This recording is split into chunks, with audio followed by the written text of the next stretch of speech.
የጸለይሽው ጸሎት ያኔ እንደው ተሰማሁበት ያልሽው አጋጣሚ ስላደረክልኝ ስለ ውለታህ ስለ ፍጹም ፍቅር ስለ ስጦታህ የቅዱሳን አምላክ እናመስግንህ የቅዱሳን አምላክ እናመስግንህ። እንደው የኑሮ ደረጃቸው ከፍተኛ የሆኑ ሰዎች መገለጫቸው ምንድነው? ጫት፣ ቡና፣ እንሰት፣ ከብቶች። ስማቸውን በስምሽ ውስጥ ስለምንድነው ማካተት የፈለግሽው? እናት የሌለበት ቤት ባዶ እንደሆነ ዝም ብዬ ስስለው የኔ እናት ባትኖር ምን እንደሚሰማኝ አውቀዋለሁ። ለቅሶ ካለ እንዳትሄዱ ሁላችሁም ትለናለች፣ እንዳንቆጠር ማለት ነው። ሞት መጥቶ ግን ይቆጥራል። ጆሮ ድረስ ወጥተው እናታችሁ ሞት ይምጣባት አዛሬ ልጆች ይመጣሉ ብለው ሲያስቡ የአገር ቤት እናት ልጃቸው አደናቅፎት ሲወድቅ እንኳን ካፋቸው የሚወጣው እናትህ ትውደቅ ነው። እነሱ ማፈር መስለው እኛን ግን ሰው አድርገው ለዚህ ደረጃ ያበቁናል። ከልጅነት ጀምሮ ያው ግጥም ትጽፊ ነበር። በምን ቅስፈት እንደቻልኩበትም በምን ቅስፈት እንዳው አላቀው። በመጀመሪያ ጊዜ የጻፍሽበት አጋጣሚ ታስታውሻለሽ? እኔ እንዳውም ያነሳሳኝ የዛ የሰንበት ተማሪ ጥረት ይመስለኛል። ከዛም ማለፍ ሲል ደግሞ የዜማ መሳሪያ የምትጫወት በጾታም ሴት የሆነች ወንድ ብቻ ነው ምግብ ቤት ገብቶ የሚሰራው። አንቺ ግን ከዚህ ፍቃድ ውጭ በሆነ መልኩ ለጥቁሯ ማርያም ሁሌ እንደዛ ብዬ ነው የምጸልይ። እዚህ እንደማትለውጪ እርግጠኛ ሆነሻል ማለት? እርግጠኛ ሆኜ አይደለም፣ ከጀመርኩ ነው፣ መጨረስ ነው የምፈልገው። እብድ ሆኜ የሰራሁት አለ፣ ለማኝ ሆኜ የሰራሁት አለ። ለምን ግን አማኑኤል አልገባሽም? እግዚአብሔርን ቃል ሲዘመር የሚጮህ መንፈስ ካለ ይወጣላቸዋል። የአረብ ሀገር መንፈስ ነው እንዴላቸውና እዘምራለሁ። ተደጋጋሚ ተያቲጂ ስትባይ በአንድም በሌላም በሰውም በእግዚአብሔርም የኔ ታሪክ ብዙ ጊዜ ተናግራለሁ። ከዮናስ ታሪክ ጋር አገናኘዋለሁ ብያለሁ። በብዙ መንገድ ሲነገረው የሚብሎ ባሳነበር የተዋጣው ዮናስና እኔ እዛ ቤት መግባቴን እንደዛ ቅስበት ነው ማስበው። በካሜራ ቁጥጥር ውስጥ የመሆናችሁን ነገር በምን አይነት አጋጣሚ ነው ያወቅሽው? ማታልፈውን ገመናዬን አምጥቶ ለጓደኞቼ በገዛ ወገናችሁ ኦሬዲ ግዞት ላይ ነበራችሁ ማለት ነው። እንዴ ግዞት ብቻ አትለውም፣ የቁም እስር ቤት በለው። ራሴን በእናንተ ቦታ አሰብኩትና በጣም ተሰማ። ሬሳቸው ፍሪጅ ውስጥ እስካሁን ያልመጣ ልጆች አሉ። ምንድን ነበር የተሰማሽ? ሞት ካላየኸው ካልቀመስከው አታውቀው። ወደ አረብ ሀገር ለመሄድ ኢትዮጵያ አየር መንገድ ስትገቢ አሁን ምን ልታረጊ ነው አረብ ሀገር የምትሄጂው? እስኪ ንገረኝ ትለኛለች። እንጨት ቤት እንዴት ገባሽ? ኧረ ታሪክ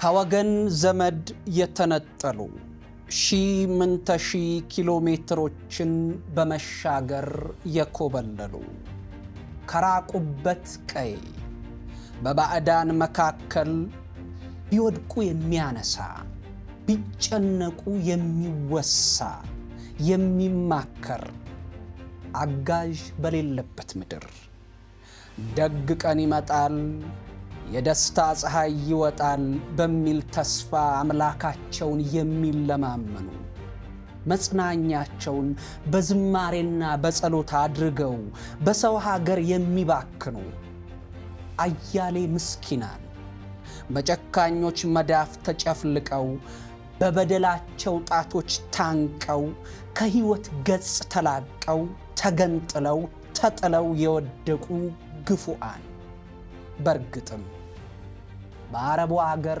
ነበሩ፣ አሁንም አሉ።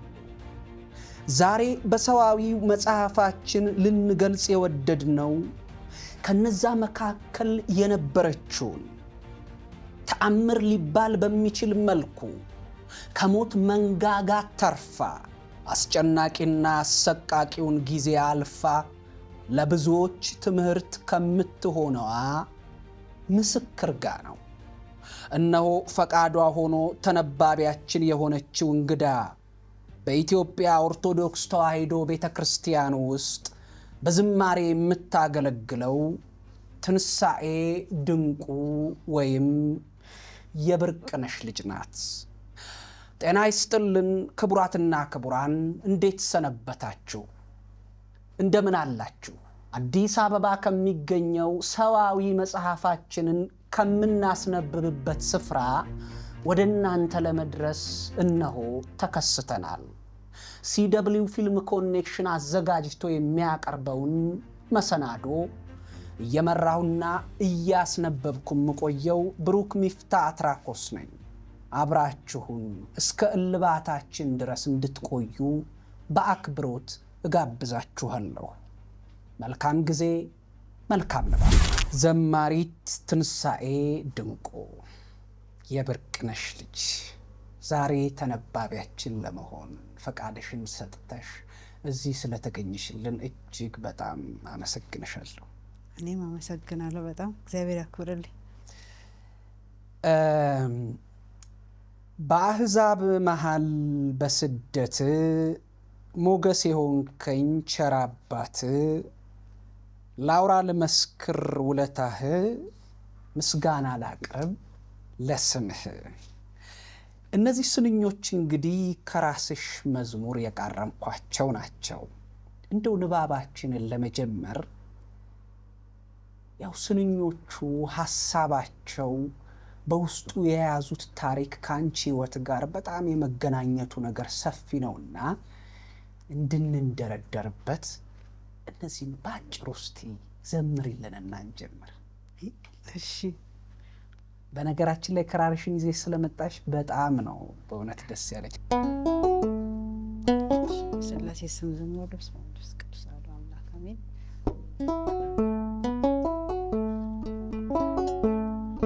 በአሕዛብ መሃል በስደት ሞገስ የሆንከኝ ቸር አባት ላውራ ልመስክር ውለታህ ምስጋና ላቅርብ ለስምህ። በአሕዛብ መሃል በስደት ሞገስ የሆንከኝ ቸር አባት ላውራ ልመስክር ውለታህ ምስጋና ላቅርብ ለስምህ። በጣም በጣም ግሩም ነው። ዝማሬ መላእክት ያሰማልን ነው የሚባለው። ዝማሬ መላእክት ያሰማልን። በእውነት እስከዛሬ ሰዋዊ መጽሐፋችን ላይ ከተገኙ ተነባቢዎቻችን መካከል በአይነትም እንደው ከመንፈሳዊው ዓለም ከዛም አለፍ ሲል ደግሞ ዘማሪት የሆነች ከዛም አለፍ ሲል ደግሞ የዜማ መሳሪያ የምትጫወት ከዛም አለፍ ሲል ደግሞ በጾታም ሴት የሆነች የመጀመሪያችን ሰው በመሆንሽ በጣም ደስ ይለናል። ክብር ተሰምቶናል። እናመሰግናለን። አመሰግናለሁ። እኔ እንግዲህ ተወልደሽ ያደግሽው በጉራጌ ዞን ሰባት ቤት በቸሃ ወረዳ አቋቁርና ዶሮ ገበያ በተባለ ቦታ ነው አይደለ? ለወላጆችሽ ስንተኛ ልጅ ነሽ? እንደው እስቲ ኑሯችሁስ ምን ይመስላል? ከፍተኛ ከሚባለው ነው? ዝቅተኛ ነው? መካከለኛ ነው? ይህንን እስቲ እንደው ንገረኝ። ስንተኛ ልጅ ነሽ? ለወላጆቼ ሰባተኛ ልጅ ነኝ። የኔ ታናሽ አንድ ልጅ ነው ያለው ከመጨረሻ የመጀመሪያው ሁለተኛው። አጠቃላይ 8 ናችሁ? አዎ። ይደንቅ። 3 ወንድምና 5 እህት አለኝ። 4 እህት ሴትና ለአንቺ 4 እህት። አዎ። ቤተሰቦቼ መካከለኛ ከሚባሉ ምንድነው ሶሬሳ በጉራግኛ ሶሬሳ ወይም ደግሞ አጋዝ አጀት ከሚባሉ ቤተሰብ ነው የተወለድኩት። ከፍተኛ ባይባሉ ዝቅተኛ መካከለኛ የሚባሉ ለከፍተኛ ያልደረሱ ማለት በቃ መሀል ላይ ያሉ። አባቴ በጣም የሚታወቅ አስታራቂ ሽማግሌ ደስ የሚል መንፈሳዊ ሰው ነው። እንደው የኑሮ ደረጃቸው ከፍተኛ የሆኑ ሰዎች መገለጫቸው ምንድነው? አሁን በገጠር አሁን እዚህ ከተማ ሲሆን ጂ+ ምናምን ቤት ያለው መኪና ያለው ምናምን ነው። እናንተ ጋር? እኛ ጋር ደግሞ ያው ብዙ ከብቶች ያሉት ቡና ያለው ብዙ እንሰት ያለው እና ደግሞ በቃ ገበሬ ነው። በእነሱ የገቢ ምንጭ ስለምታገኝበት ማለት ነው። ከፍተኛ ነን ብለህ ራሱ አባቴ ከ18 በላይ ከብቶች የነበሩበት ጊዜ አለ። በቅሎ ፈረስ ነበር። እኛ ሀገር ያው ቻሃ ላይ በቅሎ ነው የሚኖረው። በቅሎ ነበረው ብዙ ነገር እና ቤታችንም በጣም ጥሩ ከሚባሉ የተሰራ ቤት ነው እና ማለት ከፍተኛ የሚባሉት ምንድነው ስትለኝ ምናልባት አዲስ አበባ ባለሀብት ሊኖር ይችላል። ግን የኛ አዲስ አበባ ባለሀብት አይደለም። ገብቶኛል። እንዴ ዛዲያ ክፍለ ሀገር እንደናት አባቴ በጣም ከገበሬ አሉ ከሚባሉ በቃ ጫት ያው በመንፈሳዊ ህይወት ተፈላጊ ባይሆንም በሀገራችን የገቢ ምንጭ ነው በጊዜው ማለት ነው።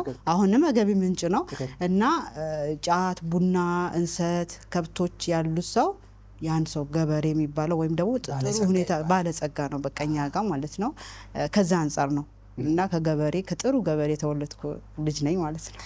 እንደው እስቲ መቼስ ለመጨረሻ አንድ የቀረው ሆነሽ 4 እህቶችና 3 ወንድሞች ያሏት ሴት ሆነሽ ሳለ አስተዳደግሽ እንክብካቤ ያለው ነው የነበረው በወንድሞችሽ በእህቶችሽ?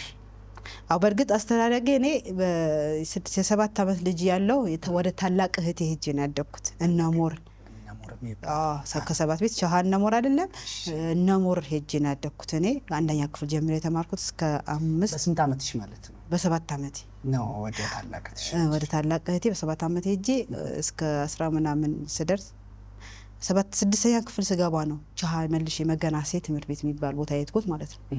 እና አስተዳደጌ ከእህቴ ጋር ነው ያደግኩት። የትምህርት ቤት እንትንሽን ቆይታሽን በደንብ ዘርዝረሽ ትነግሪኛለሽ፣ ወደ በኋላ አነሳዋለሁ። እሺ እንግዲህ የቤተ ክርስቲያን ህይወት የጀመርሽው ከሰፈራችሁ ከ1 ሰዓት ተኩል በላይ ርቀት የእግር መንገድ ራቅ ባለ ስፍራ ነው። ይህ የሆነው ለምንድን ነው? ምክንያቱ ምንድን ነው? በዛውም ስለ ጉራ ሚካኤልም እንድታጫውቺ በጣም ደስ ይለኛል። አመሰግናለሁ። ያው ሰፈራችን ጉራ ሚካኤል ብቻ ሳይሆን ዶሮ ገበያ ኢየሱስ የሚባል አለ። አቋቅርና ዶሮ ገበያ ነው ቀበሌ እና ትንሽ እሱ ከዛኛው ራቅ ይላል። ከዛ ከሱ ያው 10 ደቂቃ ልዩነት ቢኖራቸው ነው። እኔ ለምሳሌ ክርስትና የተነሳሁት ዶሮ ገበያ ኢየሱስ ቤተክርስቲያን ነው እና ግን ትንሽ ደግሞ ያኛው ጉራ ሚካኤል ሲቀርበን ተመሳሳይ መንገዱ አንድ ሰዓት ከምናምን መንገዱ ነው አይደል? አዎ ርቀታቸው የሁለቱ ርቀት የሁለቱ ቤተክርስቲያን ርቀት ከእናንተ ቤት ያለው አይደል? አይደለም። አሁን እግዚአብሔር ይመስገን አሁን አለ እና በዛን ሰዓት ቤተክርስቲያን በጣም ይርቅ ነበረ። እኔ በልጅነቴ ነው እናቴ አዝላ ስትወስደኝ አውቃለሁ። ቤተክርስቲያን የወደቀችበት ስፍራ ብዙ ጊዜ እናገረዋለሁ። እስከ እድሜ ልክም እናገረዋለሁ። ምክንያቱም በመውደቅ በመነሳቴ ዛሬ እዚህ ጋር በመድረሴ የእናቴ እጅ ስላለበት ማለት ነው። እና እናቴ አዝላኝ ክረምት ላይ ወደ ጉራ ሚካኤል አዝላኝ ቁርባን እንዳያመልጠኝ ስትሮጥ የወደቀችበት ቦታው ማድረሳውም ሁኔታዎቹ ማድረሳቸውም እና ጉራ ሚካኤል መጀመሪያ ደብራችን ዶሮ ገበያ ኢየሱስ ነበር። ከዛ ከኔ ቀጥሎ መሰለኝ የኔ ህፃን ያለው መሰለኝ ወደ እንትን ጉራ ሚካኤል ደብር የተቀየረው ማለት ነው። እና እዛ ቤተክርስቲያን ሄድኩኝ። ከዛ በኋላ ደግሞ የህፃናት ክፍል ያገለገልኩኝ ያለ ሰንበት ትምህርት ቤት እዛም ነው የገባሽ? አዎ እዛው ሰንበት ቤት እናቴ ያስገባችኝና ላቀሽ ትባላለች ባለውለታችን ናት። እንደውም ስሟ መጥራቴ በጣም ደስ ብሎኛል። በዚህ አጋጣሚ የሰንበት ቤት የህፃናት ክፍል ነበርኩኝ ያኔ እና የህፃናት አስተማሪያችን ላቀሽ የምትባል እህታችን እሷን ያስተማረችኝ ያለ ወደ እነሞር ሄድኩኝ ማለት ነው። እነሞር ሄጄ ደግሞ ወደዛ የህፃናት ክፍል የሚባል አልነበረም። ጉራ ሚካኤል የህፃናት ክፍል የሚባል ነበረ። እነሞር ግን የህፃናት ክፍል አልነበረም፣ ትንሽ ነበር። ምእመኑ ትንሽ ስለሆነ ጠረደ ማርያም የሚባል ቦታ ስገባ ዝም ብሎ ከትልቆች ከወጣቶች ጋር ገባሁኝ። ከወጣቶች ጋር ገብቼ ስነ ጽሁፍ ምናምን መጻፍችን ነበር፣ ድራማ፣ ግጥም፣ እነዚህ መዝሙሮችን እያጠናው የካሴት መዝሙሮች ለምሳሌ ሰላምህ በዛልኝ እንደ ወንዝ ፈሰሰ የሚለው ዳግማዊ ደርቤ መዝሙር አለ። እነሱ በካሴት ያዳመጥኩኝ ዘምራቸው ነበር እኔ። የካሴት የመዘመሩንም ላይ አነሳብሻለሁ። እንደው እዚህ ጋር ግን የሰንበት ትምህርት ቤት ቆይታሽን ከነካካሽልን አይቀር እና ስለ እናትሽ የወደቁበትንም ቦታ ካነሳሽልን አይቀር ስለ እሳቸው እንድትነግሪኝ እፈልጋለሁ። ወይዘሮ ብርቅነሽ ሙሉ ስማቸው የአባታቸው ስም ማን ይባላል? ስማቸውን በስምሽ ውስጥ ስለምንድን ነው ማካተት የፈለግሽው? አሁን ያንቺ ስም ከተጠራ በኋላ የብርቅነሽ ልጅ የሚል ቅጽል አለው። የዚህ ምክንያቱ ምንድን ነው? ያው የዚህ ምክንያት እናቴ ብርቅነሽ ገብረስላሴ ትባላለች። ከጥሩ ቤተሰብ የተወለደች ናት። ወንድሞቿም አሉ። በጣም የምንወዳቸው አጎቶች አሉ፣ የእናታችን ምትኮች ማለት ነው። እና እንደዚህ አንዳንዴ ብዙ ሰው በቃ ሰው አልባ መስለዋለሁ ይሆን እንዴላለሁ። እንደዚህ ብዙ ጊዜ ሚዲያ ላይ ሰዎች እንዲማሩበት ነው ማወራው እንጂ ቤተሰብ በጣም ደስ የሚሉ ቤተሰቦች አጎቶቼ፣ ወንድሞቼ አሉኝ። እና እናቴ ብርቅነሽ ገብረስላሴ ትባላለች። ከደህና ቤተሰብ የተወለደች እናት ናት። እና እናቴ የብርቅነሽ ልጅ ያልኩበት ምክንያት በመንፈሳዊ ሕይወቴ ውስጥ የሷ ሚና ስላለበት ነው። እኔ ቤተክርስቲያን መሄድ ሳልጀምር አዳምና ሔዋን ምንድናቸው ብለህ ጠይቀኝ እናቴ በነገረችኝ መሰረት እነግርሃለሁ። አባቴ በነገረኝ ታስተምረኝ ነበር። መዝሙር ትዘምር ነበር፣ ትጸልይ ነበርና ከጸለየች በኋላ መዝሙር ሳትዘምር አትቀርም። በቃ እናትሽ ይዘምሩ ነበር። አምላክ ሰው ሆነ፣ ሰው አምላክ ሆነ የሚለው ዝማሬ በሷ አንደበት ነው የሰማሁት። በእናቴ በጣም ትልቅ ሰው ናት፣ ግን በጣም ወደ 49 አካባቢ ነበረች እና ትዘምር ነበር። በጣም ደስ የምትል እናት ነበረች እና አባቴም በጣም ደስ የሚል ክርስቲያን ቻይ፣ በጣም በቃ ክርስትና ከአባቴ ብማር እኔ ጻድቅ ነኝ ማለት እችላለሁ። ማለት በቃ አባቴ በጣም መጽሐፍ ቅዱስ ከሚጠቅሳቸው ሰዎች መሀል ቢጠቀስ ደስ ይለኛል። ምክንያቱም ስማቸው ማን ይባላል? ድንቁ ደጉ ይባላል እና በጣም ትዕግስተኛ እና ሰዎችን ከምትበድል አንተ ብትበደል፣ እኛ ተመተን ስንገባ ነው ደስ የሚለው፣ መተን ከምንገባ ማለት ነው። አንድ ሰው ቢናገረን አንናገርም። በቃ በስነ ስርዓት ያሳደጉ እናት አባቶቻችን እናት አባቴ በጣም ደስ የሚሉ ቤተሰቦች ናቸው ነበሩ። ምልበት ምክንያት ያው እናቴ በህይወት ስለሌለች ነው። አዎ እንደው ግን እናት የሌለው ሰው እንዴት ይኖራል ብለሽ እናትሽን ትጠይቂያቸው ነበር? በጣም ብዙ ጊዜ። በምን ምክንያት ነበር ግን የምትጠይቂያቸው እንደዚህ ብለሽ? እኔ እንጃ በቃ የቤት ብርሃን እንደሆነች እናት የቤት ብርሃን ናት። እኔ እናት ሆኜ አንደኛ እኔ በቃ እህቶቼ ጓደኞቻችን እናት የሌላቸው ልጆች ነበሩ። በጣም ይሰባበራሉ እና እንዴት ነው? አንደኛ ደግሞ እኛ ቤት አባታችን አዲስ አበባ ነበር የሚኖረው መጀመሪያ፣ እናታችን ነበረች የምታስተዳድር እና ከዛ አንጻር እናት የሌለበት ቤት ባዶ እንደሆነ ዝም ብዬ ስስለው የኔ እናት ባትኖር ምን እንደሚሰማኝ አውቀዋለሁ። በጣም እፈራ ነበረ። ያው አንዳንዴ የፈሩት ነገር ይደርሳል ነው የሚባለው፣ ይፈርሳል ብቻ እንደዛ ነገር በጣም ነበረ እናት ሞት ምፈራው ማለት ነው። እኔ እናቴ ተለይታኝ በህይወት እኖራለሁ ብዬ ወይም አንዳችን በህይወት እንኖራለን ብለን አናስብም። በጣም ከእናታችን በጣም ቀረቤታ ነበረን እና ከዛ አንጻር ጠይቃታለሁ ብዙ ጊዜ እማ እናት የሌለው ሰው እንዴት ይኖራል እላታለሁ። ምን ይሉሻል? እግዚአብሔር ራሱ በጥበቡ ያኖራል አለችኝ። እናት የሌለው ሰው መኖር ላይችል ይችላል፣ ግን እግዚአብሔር በጥበቡ ያኖራል ትለኝ ነበረ እና ብዙ ጊዜ እንጠይቃት። ጥያቄ ደግሞ ጓደኞቻችን እናት የሌላቸው ነበሩ። በጣም ያለቅሱ ነበር ስናያቸው ተሰባብረው። ሴት ልጅ በተለይ ወንድ እንዳው ይችላል ምንም እናቱ ጉዳት ቢኖርበትም ይችላል። ለሴት ልጅ ግን እናት ማዕረጓ ናት። እስቲ እናት በቃ በየትኛዎቹም ደስታ ውስጥ እናት ብትኖር ደስ ይላል። በተለይ እኔ እናት በጣም ልዩ እናት ነበረች። ከውበቷም ከአዋቂነቷም ከባለሙያነቷም ማንም በቃ የብርቅነሽ ልጅ ነሽ ብለው ሲጠይቁኝ በጣም እኮራ ነበር። በቃ እናቴ ባለሙያ እና ደግሞ አስተማሪ ማለት መንፈሳዊ አስተማሪነት የሚወጣት እናት ነበረች እና ግን ያው እግዚአብሔር ደግሞ አንዳንዴ ከእግዚአብሔር ጋር አሁን እንዲህ ሚዲያ ወጥቼ ሳወራ ብዙ ጊዜ ባይል ለመቋቋም እሞክራለሁ። ምክንያቱም እግዚአብሔር ብዙ ነገር አድርጎልናል። እዚህ እንደርሳለን ማንም አላለም። በቃ በጣም ሁላችንም በቃ እንትን ላይ ስላለበርን ማለት ነው ገና መነሻ ላይ ነበርን። የመጀመሪያ ወንድም የራሱ ገና ስራ ሲይዝ ነው እናት ያረፈችውና የኛ እናት ብቻ ቃላት መገልጽበት ቃላት የለኝም። የብርቅነሽ ልጅ ብዬ እኔ ስቤ ተሰርዞ በሷ ስም ብጠራ ደስ ይለኛል እና በዛ ምክንያት ነው ከዛ ፍቅር የመነጨ ነው። ከዛ ፍቅር የእናቴን ውለታዋ በዚህ እንኳን ብገልጸው ብዬ ነው። እንደው መቼ ነው ያረፉት? ምን ገጥሟቸው ነው? ግን በእርግጥ እናቴ አሟሟቷት በህመም ምክንያት ነው። በህመም ምክንያት ነው። ረጅም ሰዓት ታማ ነው ማለት ረጅም ሰዓት ስለ ቤት ውስጥ ያመማት የተነሳች እንደዛ ነው ያረፈችው። አሁን ኦልሬዲ 10 ምናምን ዓመት ሆኗል እና 9ኛ ክፍል ወደ 10ኛ ክፍል ያለው ነው ያረፈችው። በጣም ከባድ ጊዜ ነበረ። ዛሬ እዚህ ደርሰን ስታየን እናት አጎቶቻችን ባዩን ቁጥር ያለቅሳሉ፣ እኛን ባዩን ቁጥር ያለቅሳሉ። እናቴ በጣም ለልጆቿ ስስት ነበራት። በቃ ምን ልበልክ የሆነ ለቅሶ ካለ እንዳትሄዱ ሁላችሁም ትለናለች፣ እንዳንቆጠር ማለት ነው። ሞት መጥቶ ግን ይቆጥራል። ዛሬ እኔ ልጅ እናት ነኝ። ዛሬ ልጆችን ወልጄ ሳያው እንጃ በቃ እናቴ ለካ እንዲህ ነበረች። እስካሁን እኔ ለምንድን ነው እንደዚህ የምትዩ? አንቺ እኮ ከሞትሽ በኋላ እኮ እኛ ምን እንጠቅምሻለን? እንደዛ ስንላት እንዴ እኔ በሞት እናንተ እናንተ ራስ ምታት ከምትታመሙ እኔ በሞት ይቀለኛል ትለናለች። እውነት ነው። አሁን ሳስበው በቃ እናት እኛን ሞታ ሀዘኗ እድሜ ልኳ ከሚሆን እኛ ጠንካራ ነው። በጉራጌ ምን ይላል መሰለህ? የጨነ እማሩ የጨነዊ ዥማሩ ይላል። ዥማር ማለት በጣም ጠንካራ እንጨት ቤት የሚሰራበት ይሄ ምስጥ መብላት የማይችለው ማለት ነው። እማር ማለት ደግሞ አህያ ማለት ነው። እና እናት በቃ ለልጇ ተረጉም አጠቃላይ ምንድነው የወለደ ጠንካራ ነው የተወለደው ጠንካራ ነው የወለደ ግን በቃ እኔ እንጃ ገልጽበት ቃላት የለኝም ያኛው እና በጣም አሁን ስለው ወልጄ ሳየው እናቴ እስካሁን እኔ እናቴን ባሰብኩኝ ቁጥር በቃ ማላለቅስበት ቀን የለም ምክንያቱም በተለይ ሀገር ቤት ስትሄድ እናትሽ ሞት ይምጣባት የሚለው ቃላት ለኛ በጣም ይነፍቀናል በቃ ጓሮ ስትሄድ ምን እንደምን አላውቅም ብቻ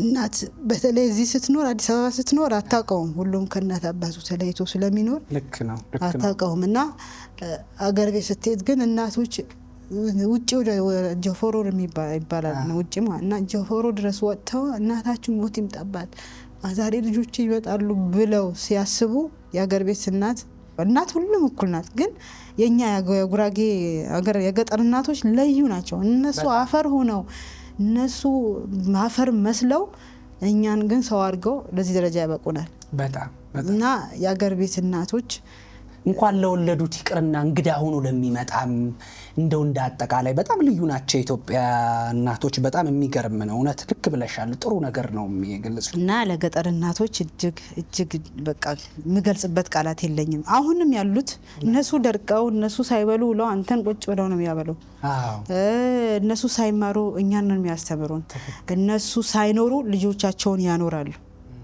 እና እኛ በልተን እኔ እናቴ ብዙ ጊዜ ትላለች ልጆቿ እሷ ጥሩ መኝታ የተኛች ቀን ወንድሞቼ ታስታውስ ነበር አዲስ አበባ መጥተው ነበር ከቀድሞውን ወይኔ ልጆቼ ትላለች እሷ ደህና መኝታ ከተኛች ማለት ነው እናት እንደዚህ ናት እናት ቢገለጥበት ቃላት ምንም የለም እንግዲህ እኔ ምንድነው እንደው ግጥሙ ቢዞ ደስ ይለኝ ነበር ያኑሩሽ በገነት የሚል ግጥም ጽፌላት ነበርና ሁላችንም ሄደን መጨረሻችን ተስፋ የምናረገው መንግስተ ሰማያት ነውና የእናቶች ቀን የጻፍኩት ግጥም ነበር በዚህ አጋጣሚ ስለሷ እንዴት ጠይቀኛል ለሚባስብ ግጥሙን በቃ ለሽም ልጅ ይወጣ ነበርና እናቴ ከሞተች በኋላ ሞት በጣም ትንሽ ነገር አድርጌ ነበር ከዛ በፊት በቃ ሰው እንዴት እናቱ ሞቶ አባቱ ሞቶ እንዴት ይኖራል ሰው እንዴት ይሞታል ነበር በጣም የሚደንቅ ነው እንዳልሽው ነው መቼስ የኢትዮጵያ እናቶች በጣም ልዩ ናቸው የውጮቹን ስለማናቅ ኢትዮጵያ ስለሆነ የምንኖረው ነው ይሄንን የምንለው በጣም ልዩ ናቸው የኛ እናቶች በጣም ይደንቃሉ ልጃቸው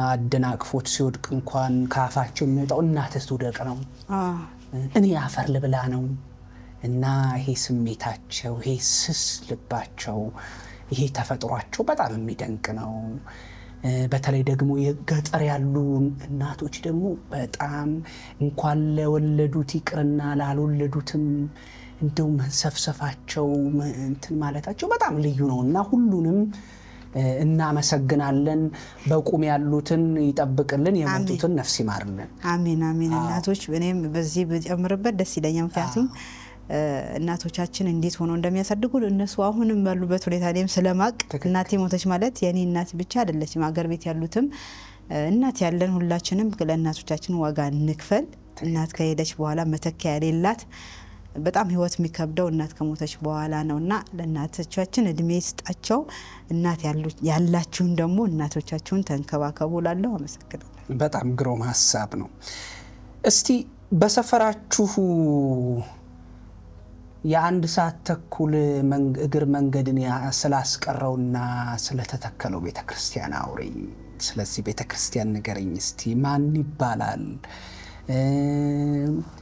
በዚሁም አያይዘሽ ያው ከእናንተ ቤተሰብ ጋር የሚገናኝ ነገርም ስላለው ማለት ነው በዚሁ አያይዘሽም እናትሽ ስለተሳሉት ስለትም እንድታነሽልኝ በደንብ ማለት ነው እና ያው እናቴ እንትን ማለት ቤተክርስቲያን በጣም ትወዳለች እንዳልኩ በቃ ሁላችንም በተራተራ ያው ብዙ ነን አንዳችንም ሰው ቤት አልሄድንም ከሷ ጋር ነው ያደግነው በቃ እንደ ዶሮ ልጆቿን አቅፋ ትኖራለች አብዛኛው ሰው አልተማረም ያሰፈር ሁሉም አዲስ አበባ በቃ ችግር ምናምን እንትን ሲላቸው አዲስ አበባ ይመጡ ይሰራሉ እና ልጆቻቸውን ሰው ቤት ይቀጥራሉና እሷ ብቻ እኛ ቤት ልጆች ብቻ ነን እኛ ቤትና አንድ አሉ ከሰፈራችን ማለትና አብዛኞቻችን የኛ ልጆች የኛ ሰፈር ሰው ትምህርት ሳይማር ወደ አዲስ አበባ ነው የሚሄደው ትምህርትን ቤት ይልቅ ነበር እና ጥንካሬ ይጠይቃልና እናታችን በጣም ሁላችንም በተራተራ እየወሰደች ስለሚደክማትም ጭምር ይመስለኛልና ቤተክርስቲያን እንዲመሰረት ሌላ በጣም ትመኝ ነበር፣ ትሳላ ነበር።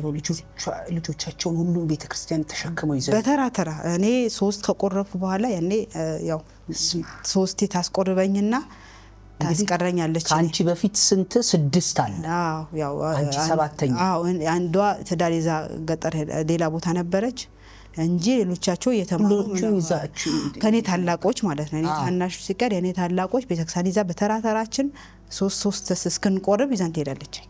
አናቋርጥም። እኔ 3 እስከምቆርብ አንዳችን ወይ በእግሯ መሄድ የሚችል ሰው ይሄዳል።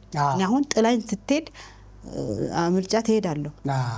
ቤተክርስቲያን በጣም ወድ ነበርና የሌላ ሰው ተራ የሆነ ቀን እኔም በቃ ሸውልቄ ስነሳ ካንቺ ሄዳለሁ በቃ ተራዬ ባይሆን ራሱ እና ተራ ስትል አሁን እንትና ማዘል ምናምን ስለማትችል ማለት ባደርስ እንኳን በዛ ጊዜ የሆነ እሷ ቁርባን ላናቋረጥ ጡቷ ያጠባችኝና ታቃታለሁ።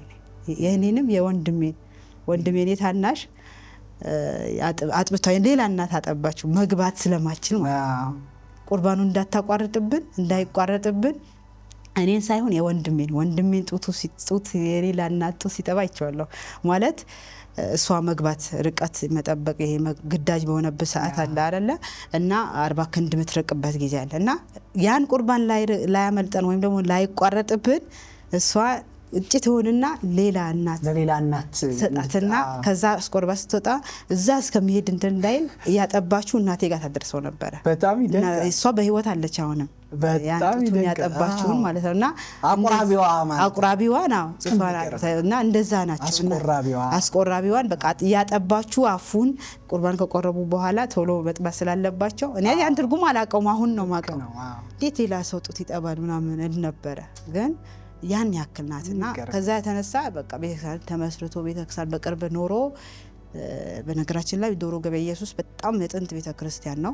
አሁንም ካነሳው ታይቀር ቤተክርስቲያኖቹን በጣም የጥንት ቤተክርስቲያን ነው እና ቦታውም ጥንታዊ ድንቅ ስፍራ ነው። ጉራ ሚካኤልም እንደዛው ጥንት ናቸው። በጣም ገዳም ነው የሚመስሉት ብትሄድ ወደፊት እንግዲህ እግዚአብሔር ቢፈቅድ ገዳም ይሆናል ብለን እናስባለን ከእግዚአብሔር ጋራ ማለት ነው።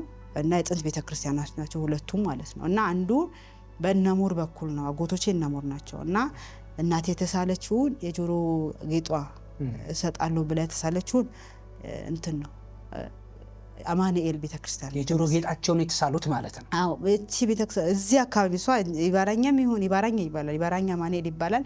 ያኛው ደግሞ መገናሴ ዜና ማርቆስ ይባላል። ዜና ማርቆሱ ከጉራ ሚካኤል ቅርንጫፍ ጉራ ሚካኤል የሚሄዱ የነበሩ ሰዎች ሲርቃቸው ወደ ዜና ማርቆስ እንዲሄዱ አብዛኛው የጉራጌ ህብረተሰብ እንደዛ ነው። አሁን ማለት ድሮ ሩቅ የሚሄዱ የነበረው በዛው በክርስቲያኖች ወይም ደግሞ ለምሳሌ ከጉራ ሚካኤል የሚመጡ ምእመናን ስለሚርቃቸው የቅርብ ቦታ ይሰራላቸው ተብሎ ታስቦ ነው ቅርብ ቦታ የተሰራ ማለት ነው። እንደዛ ሌላም ቤተክርስቲያን አብዛኛዎቹ በዛ ቅርንጫፍ ናቸው ማለት ነው።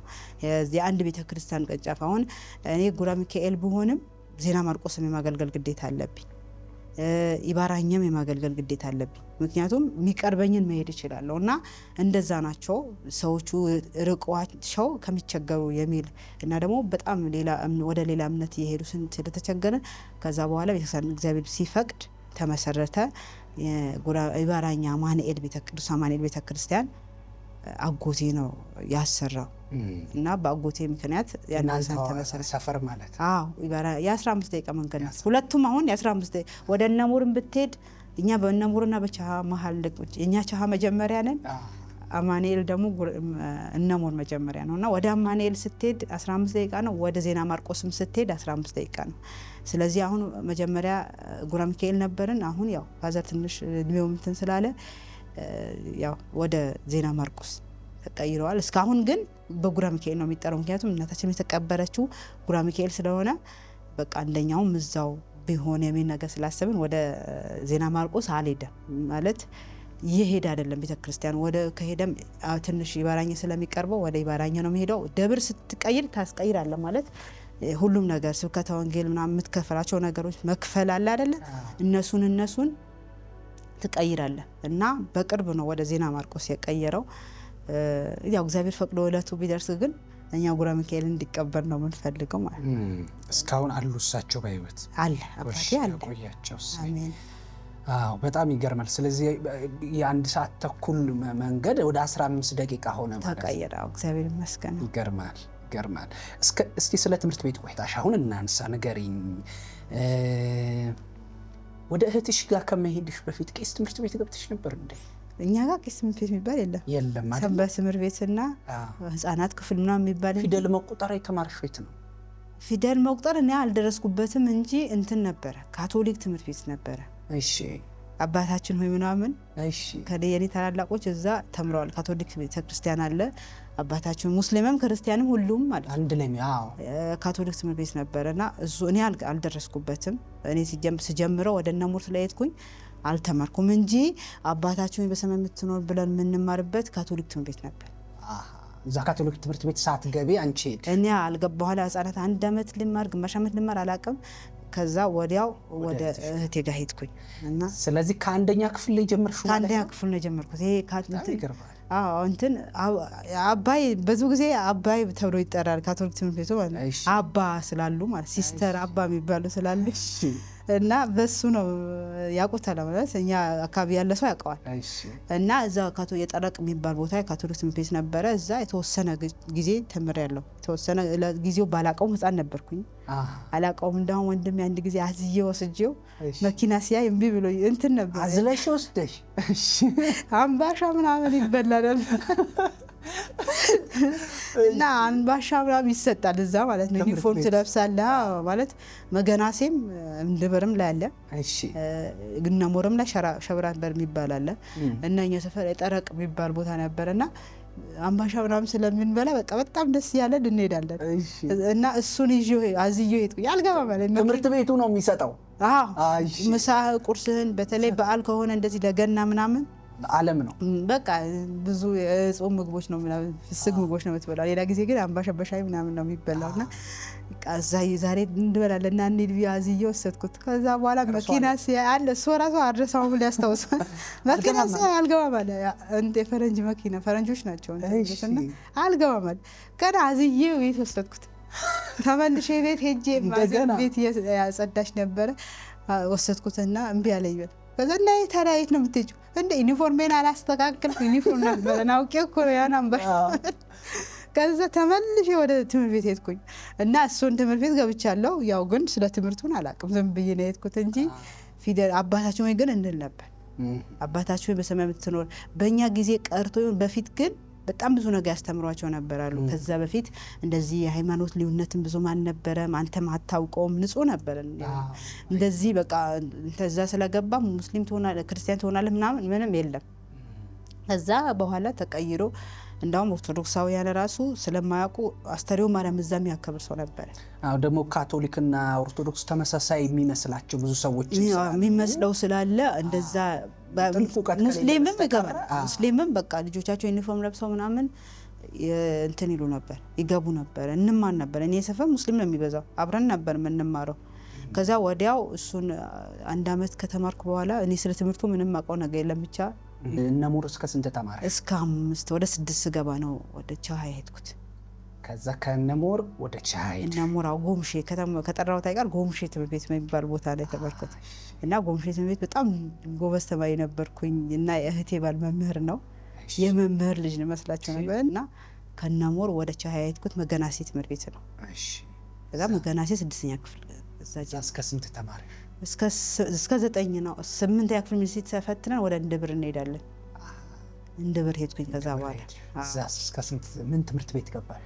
እንድብር ትምህርት ቤት ሃይ ስኩል እንድብር የሚባል እሺ እንድብር ሃይ ስኩል ገባሁኝ። ከዛ እስከ 12 እዛ ተማርኩ። እስከ 12 አዎ በመሃል እዛም ያለው ጥሩ ደረጃ ላይ ነበርኩኝ ማለት ከ1 እስከ 10 መጣ ነበር። በመሃል ማዘር አረፈች። ከዛ በኋላ ነገሮች ሁሉ ተቀያየሩ። ትክክል። አዎ እስቲ ከልጅነት ጀምሮ ያው ግጥም ትጽፊ ነበረ። እንዴት ነው ግን ግጥም የጻፍሽበትን አጋጣሚ ጀምረው መቼና በምን አይነት ሁኔታ ነው? ለመጀመሪያ ጊዜ የጻፍሽበት አጋጣሚ ታስታውሻለሽ? እኔ እንጃ። እኔ ማለት ጠረደ ማርያም ስንሄድ ጠረደ ማርያም ነበርኩኝ አይደልኩም እስከ 5። ከዛ እዛ ነው እጥረት ነበር። የዘማሪያን ትንንሽ ነበሩና ትንንሽ የለም ትልቅ ነው አብዛኛው ማለት ነው። ትንሾች በጣም ጥቂቶች ነበርን። ዲያቆናቶች ደግሞ ይመጡና የሆነ ሰንበት ቤት ሳይገቡ ቀድሰው ይሄዱ ነበር። አሁን የኔ ባለቤት ራሱ የዛ ደብር ልጅ ነው እና ልክ ሲመጡ መጡ እንላቸው ነበር። እነሱ ማለት ቀድሰው ምናምን ሲመጡ ሰንበት ቤት ሲገቡ ትንሾች ነበሩ። ከነሱ እንጂ ሌላ እንዳለ አብዛኞቹ ትልቅ ነበሩ እና ግጥም ብዙ ጊዜ እንዳልኩም በካሴት ነበር ያዳመጥኩኝ ምጽፈው። ከዛ በፊት አትጽፊም ነበር? ግጥም ትጽፊ ነበር ከዛ በፊት ማለት እዛ ነው።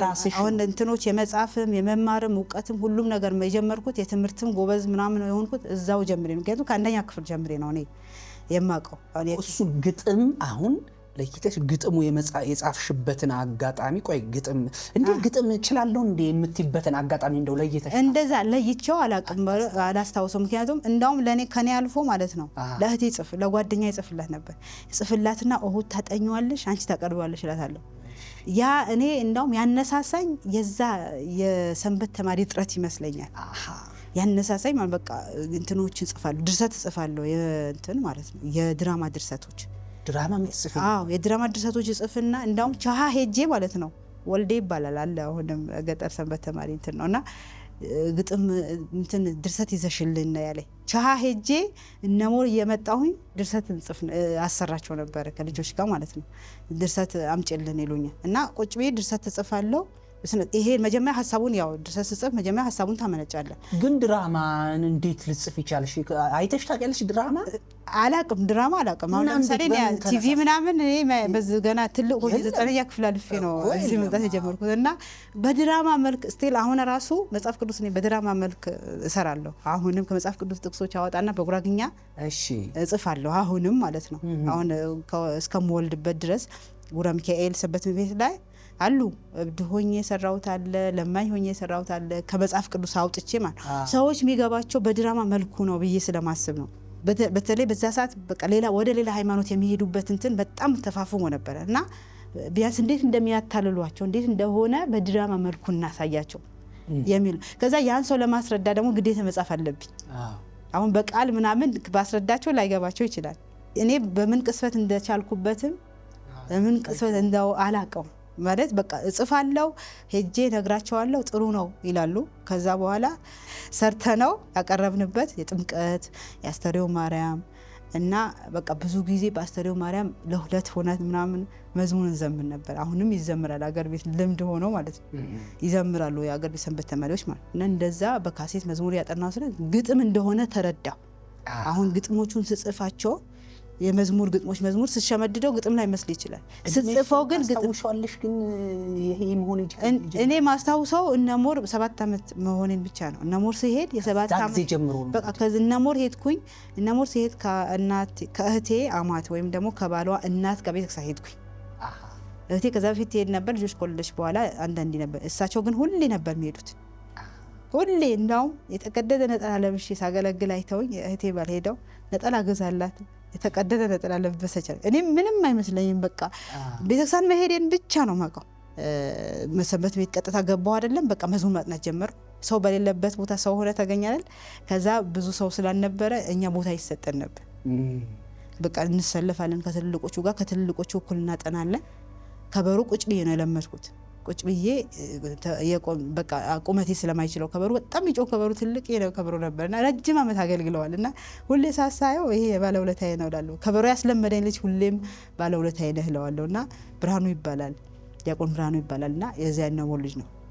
ከዛ በኋላ እንደዛ ግጥም መሆኑን እያወቅኩኝ በቃ አንደኛ ክፍል 7 ዓመቴ ስገባ የትምህርት ቤት ዓመቴ ነው ማቆና 7 ዓመቴ ነው 7 ዓመት ነው ተብሎ መሀል ህጻናት 1 ዓመት ተማርኩኝ። አቋረጥኩኝ ይሁን ብቻ አላስታውሰውም። የመሀል ህጻናት ታሪክ ብዙም አላውቀውና አንደኛ ክፍል መግባቴ ብቻ ነው ማስታውሰው። ከዛ በኋላ መማር ጀመርኩኝ። ጎበዝ ተማሪ ሆንኩኝ። በደረጃ ነበር የምመጣው።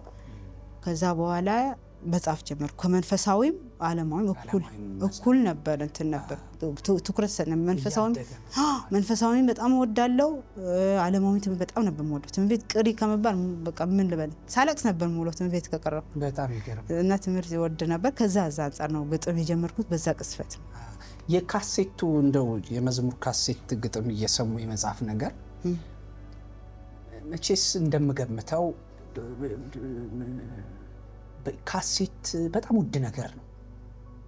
እንግዲህ በእናንተ ጊዜ በእርግጠኝነት እንኳን አሁን ከ90ዎቹ ላይ ምናምን በተለይ በጣም 97 አካባቢ ነው ራሽ ደግሞ ጀመርኩት። በጣም ቀላል ነገር አይደለም።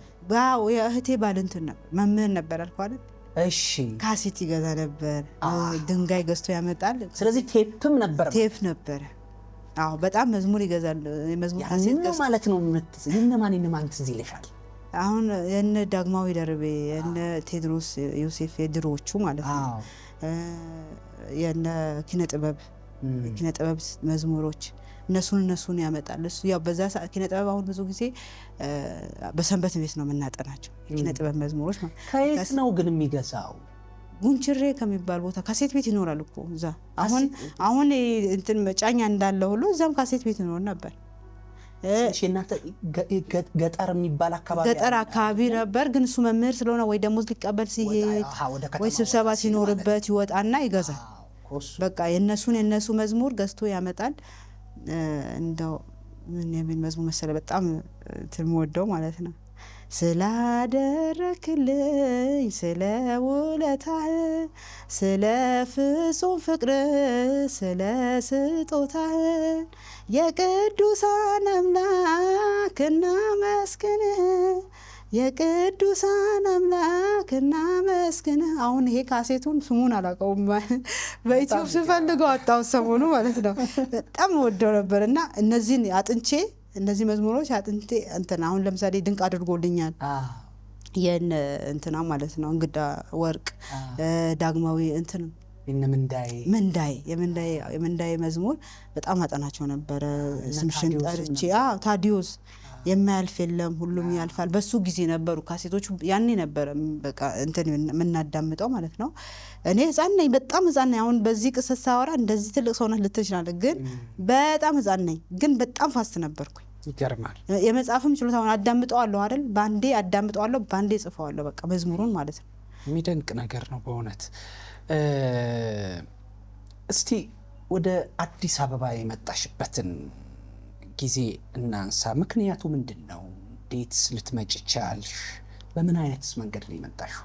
ያው አዲስ አበባ ስመጣ እንትን ክረምት መጥቼ አውቃለሁ። በነገራችን ላይ እናቴ እስክትሞት ክረምት መጣ። እናቴ በተራ ነበር የምንመጣው። ክረምት በተራ ትመጣለህ። አክስታችን ነበረች፣ ግን እኔ በወንድሜ ጋር ነው የመጣሁት። ወንድሜ ነበር ወንድሜ ኢንጂነር ከበደ ድንቁ ይባላል እና እሱ ነበረ። የት አካባቢ ነበር? ወደ አስኮ አካባቢ። አስኮ ብርጭቆ ማርያም ከዚህ በፊት ጠርቻታለሁ። ብርጭቆ ማርያም አካባቢ ነበር የሚኖረው።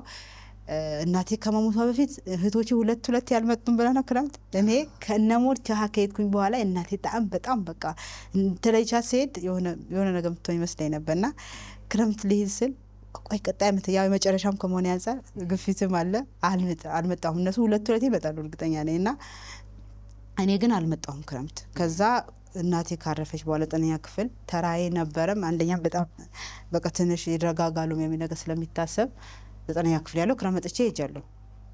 ስለ አዲስ አበባ ሁኔታ ባላቅም ለክረምት መጥቼ ሄድኩ። 1 ወር ነው ምናምን ቁጭ ብዬ ተመልሼ ወደ ቤት ሄድኩኝ። 11ኛ ክፍል ስገባ መጣሁ። ከዛ አዲስ አበባ በከፊሉ አውቃታለሁ ማለት ነው ከመምጣቴ በፊት። ግን አስኮ ነው ያኔም አስኮ ነው ጠቅልለሽ የመጣሽው? ጠቅልዬ የመጣሁበት አጋጣሚ እንዴት መሰለ፣ ወደ 12ኛ ክፍል ስገባ እስከዛ ድረስ ፋዘር ሌላ ሚስት አላገባ። ከዛ 12ኛ ክፍል ልጨርስ ስል እንጀራ እናት አገባ ፋዘሬ ማለት ነው። በቃ እኛ ጋር እናታችን ከሞተች በኋላ ታሪኩ ሁሉ ተቀይረዋል። በቃ ሁሉም ነገር ከሷ ጋር ማለት ይቻላል። በቃ በጣም የጥሩ ቤተሰብ ልጆች ነበረን አልኩ አይደለ? እና እህቶቼ በጣም ቆንጆች ናቸው ሁላቸውም ማለት ነው፣ እንደኔ አይደሉም። እና በጣም በስም ይታወቃሉ። በቃ የዛ ቤት ልጆች ማይጠይቅ ሰው የለም። በጣም ለትዳር ማለት ነው። ግን እናቴ ሳይማሩ፣ በነገራችን ላይ ታሪክ ሳልነግርህ ይሄ ታሪክ መናገር አለብኝ። እህቴ አሁን የተዳረችዋ ማለት ነው ከሷ ጋር ያደግኩት ስታገባ ሳምንት ሰርገኛ ቁጭ ብለዋል እኛ ቤት። በዚህ አጋጣሚ ያው ነው የእናቴ ባለሙያነት ወይም አህጂየት የተባለችበት ትልቁ ምክንያት ማለት ነው። እና እነሞር ናቸው በጣም ትልልቅ ሰዎች ናቸው። እሱም መምህር ነው ብያለሁ። ለባለሙያ የሚሰጥ ስም ነው። እና እህቴ 9ኛ ክፍል ተማሪ ያለች ታጨች። ስትታጭ ተስማሙ። አጎቴ ነበር የአጎቴ ጓደኛ ነው እህቴ ባል እና ተስማምቶ ተደብቀው ይመጡላል ለገና ማለት ነው። ሰርገኛ ያኔ ፈረስ እስከ 30 ምናምን ነው የሚጫነው። አሁን ፈረስ የለምና ተደብቀው የሀገር ሰርገኛ መጣ። በር ተዘጋባቸው፣ ውጭ ያደሩ። ሊወስድ ነው የመጣው። ሊወስድ መጣ ብቻ። እዛ ሰዓት ያቀጣጠሉ በዛ ታሪክ የነበሩ ሰዎች በእርግጠኝነት አሁን ጠይቃቸው በስነ ስርዓት ይነግሩሃል ያን ድራማ ማለት ነው። እና አንሰጥም። እሷ ደግሞ ልክ ሰርገኞች ይመጣሉ ዛሬ ሲባል አምልጣ አጎቴ ጋር መጣች አዲስ አበባ። ከዛ ተደበቀች። ከአዲስ አበባ በጣም ቆንጆ ነበረች። ከአዲስ አበባ ወደ ሙገር ተወሰደች። ደግሞ ሌላ አጎቴ ሙገር አለ። አክስቴና አጎቴ ሙገር ነበሩ። ሙገር ተወሰደች። ከዛ ፋዘር ሊፈልግ መጣ። ፋዘር ሊፈልግ ሲመጣ ምንድነው የለችም ተባለ። እነዛ የተቀመጡት አሉ በቃ ለነሱ ማለት ነው። እኔ አሁን በቃ እኛ ቤት ታሪክ ተቀየረ የሚልበት ትልቁ ምክንያት እሷ እናቴ እያለች ሳምንት ድረስ በቅቤ እየጨፈሩ በክትፎ እናትህ ካለች ሁሉም ነገር አለ። ምክንያቱም ነገ ትመልሰዋለች ያን ብድር። እኔ ስዳርና ያቺ እህቴ ስዳር በምንም አይገናኝ። ከዛ በቃ ሳምንት ቅቤ የምትጠብቅና ጓደኛዋ ነበረች አለች። አሁንም አክስቴ እንላታለን። እና ጓዳ ውስጥ ቅቤ አሁን ተነጥሮ የሚመጣ ለሰርግ የሚመጣ ማለት ነው ክትፎ ከድብርቅነሽ ልጅ የዳረች ነው ተብሎ ሲመጣ በቃ ሳምንት ቁጭ አሉ እየበሉ እየጠጡ ሌላ ሊያጩ ሄዱ። ገና ነሽ የምትባል ነበረች። አሁን ነሽ አልኳት አለ። አሁን ራሱ ለልጅቷ ማለት ነው። እና ይህ እንዳነሳበት የፈለኩት የእናቴ ጥንካሬ ለመናገር እና ሰርገኛ ሳምንት ድረስ ያስተዳደረች እናት ናት። ያውም እየሄዱ የመጣ ዛሬ እዚህ ቤት ሰርጋለ የተባለ እንደዚህ ሁሉም በልቶ ጠግቦ ይሄዳል። መጨረሻ በቃ አባቴ መኪና ይበላኛል እኔ ሽማግሌ ከማሳፍር መኪና ውስጥ ገባለሁ ሲላት ሄደች። ትዳርሽ ቢላት ማለት ነው። ከዛ ሄደች ተዳረች። እናቴ ያን ሁሉ እንግዲህ ያስተናገደች እናት ምን አይነት ናት ተብሎ ሰው ሁሉ በቃ በጉራጌ መነጋገሪያ ሆነች በዛ ሰዓት። እህቴ ደግሞ ሳምንት ያስቀመጠች ሙሽራ ምን አይነት ናት ተብሎ ሰው ሁሉ ይመጣል ያያታል ይመጣል። መጨረሻ እንደ ሰው አይን ነው መሰለኝ ታማ ከሞት ድና ነው። በጣም ታመመች። በቃ ሰው ሁሉ መጥቶ እሷን ለማየት ሳምንት ያስቀመጠች ሙሽራ እየተባለ ማለት ነው። እና እናቴ ያን ሁሉ ያስተዳደረች ጀግና ያስጠናች ምን አይነት ሴት ብትሆን ነው ብለው ነው። እኮ ምን አይነት ሴት ናት እንደዚህ ሳምንት ያስቀመጠች። ምግቡ ተበላሽቶ እዛ የተሰራ ሁሉ ተበላሽቶ ከዛ ሙሽራዎቹ ጋር የተሰራው ምግብ ሙሽራዎች ለነገሩ ማን ይብላው እነሱ እዚህ ናቸው ሁሉም ተጭነው መጥተው። እና እንደዛ እናቴ ያን ያክል ጠንካራ እናት ነበረች። እሷ ስትሞት ነገሮች ሁሉ ተቀይረው ነበር። 12ኛ ክፍል ጨርሼ ያው ላሳጥረው ብዬ ነው። ከዛ 12ኛ ክፍል ጨርሼ እነ ሞር ሄድኩኝ። ሳይመጣልኝ ሲቀር አልማርም በቃ አልኩኝ። ትምህርት በቀኝ አልኩኝ። አጎት የእህቴ ባል ፈለሹት ትምህርት ላስተምርሽ ሙያ ላስተምርሽ ምናምን ሲለኝ ትምህርት እንደለፋለት ቢሆን እኔ ይመጣልኝ ነበር። በቃ ትምህርት እንደ ልፋቴ ቢሆን ኖሮ እኔ መጥቶልኝ ትልቅ ደረጃ በእርግጥም በሰፈርም በጣም ትልቅ ቦታ ትደርሳለች ብሎ የምጠበቅ ሰው ነበር። ከዛ በኋላ ነው እና አዲስ አበባ መጣሁ። በቃ ዘግቼው ህዳር 2 ነው መጣሁት። ህዳር 2 2005 ነው 2006 አካባቢ እንደዛ 2006 የሚገርም። እንጨት ቤት እንዴት ገባሽ? ኧረ ታሪክ እንጨት ቤት ያው ሲስተር ነበረች ታላቅ እህቴ ማለት ነው። እና እኔ እልኸኛ ነኝ በነገራችን ላይ። እልኸኛ ስለ ያሰብኩት ነገር አሁንም በቃ ካላሟላው እንቅልፍ አይመጣብኝም። መጀመሪያ ከእንጨት ቤት በፊት ሞባይል ቤት ተምሬያለሁ። ሞባይል ጥገና ሞባይል ጥገና ተምሬ የት ነው የተማርኩት? በነገራችን ላይ እንዳው ታሪክ የሚጠቅም ከሆነ ባወራው ደስ ይለኛል። እንጨት ቤት መጨረሻ ፓስፖርት ለማውጣት ነው የገባሁት እንጂ ሞባይል ቤት ከመግባቴ በፊት ይሄ እንትን ቲያንስ የሚባል ቲያንሲ ነው ቲያንስ ብቻ እዚህ ቦሌ አካባቢ መጥቻለሁ። እኔ አዲስ አበባ ገና ሳልገባ ቦሌ መጥቼ 2-3 ቀን ኮርስ ወስጄ ምናምን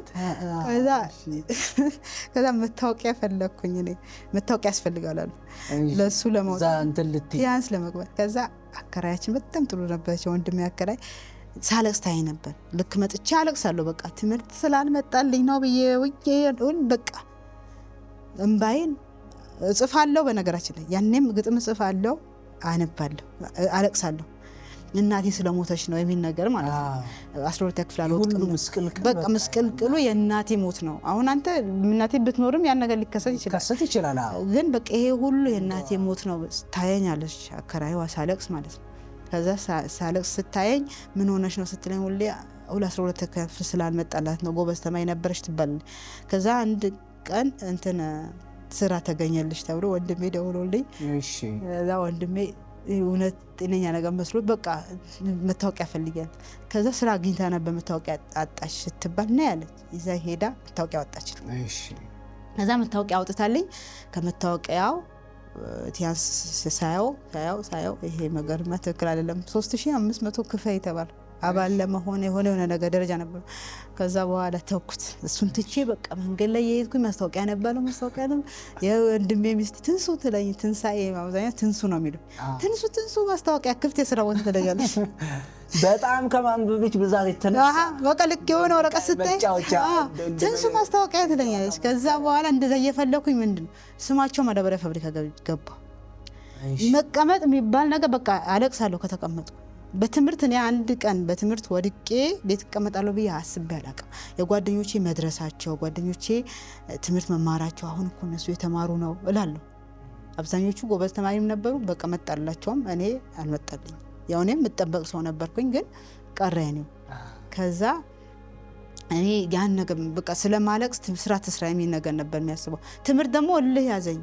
አሁን ይሄ እንትን ማለት ነው ገብቶ 3 አመት ምናምን መማር ማለት ነው። አልገባም አልኩ በፍጹም ድጋሚ ስክሪፕቱ አልይዝም አልኩ።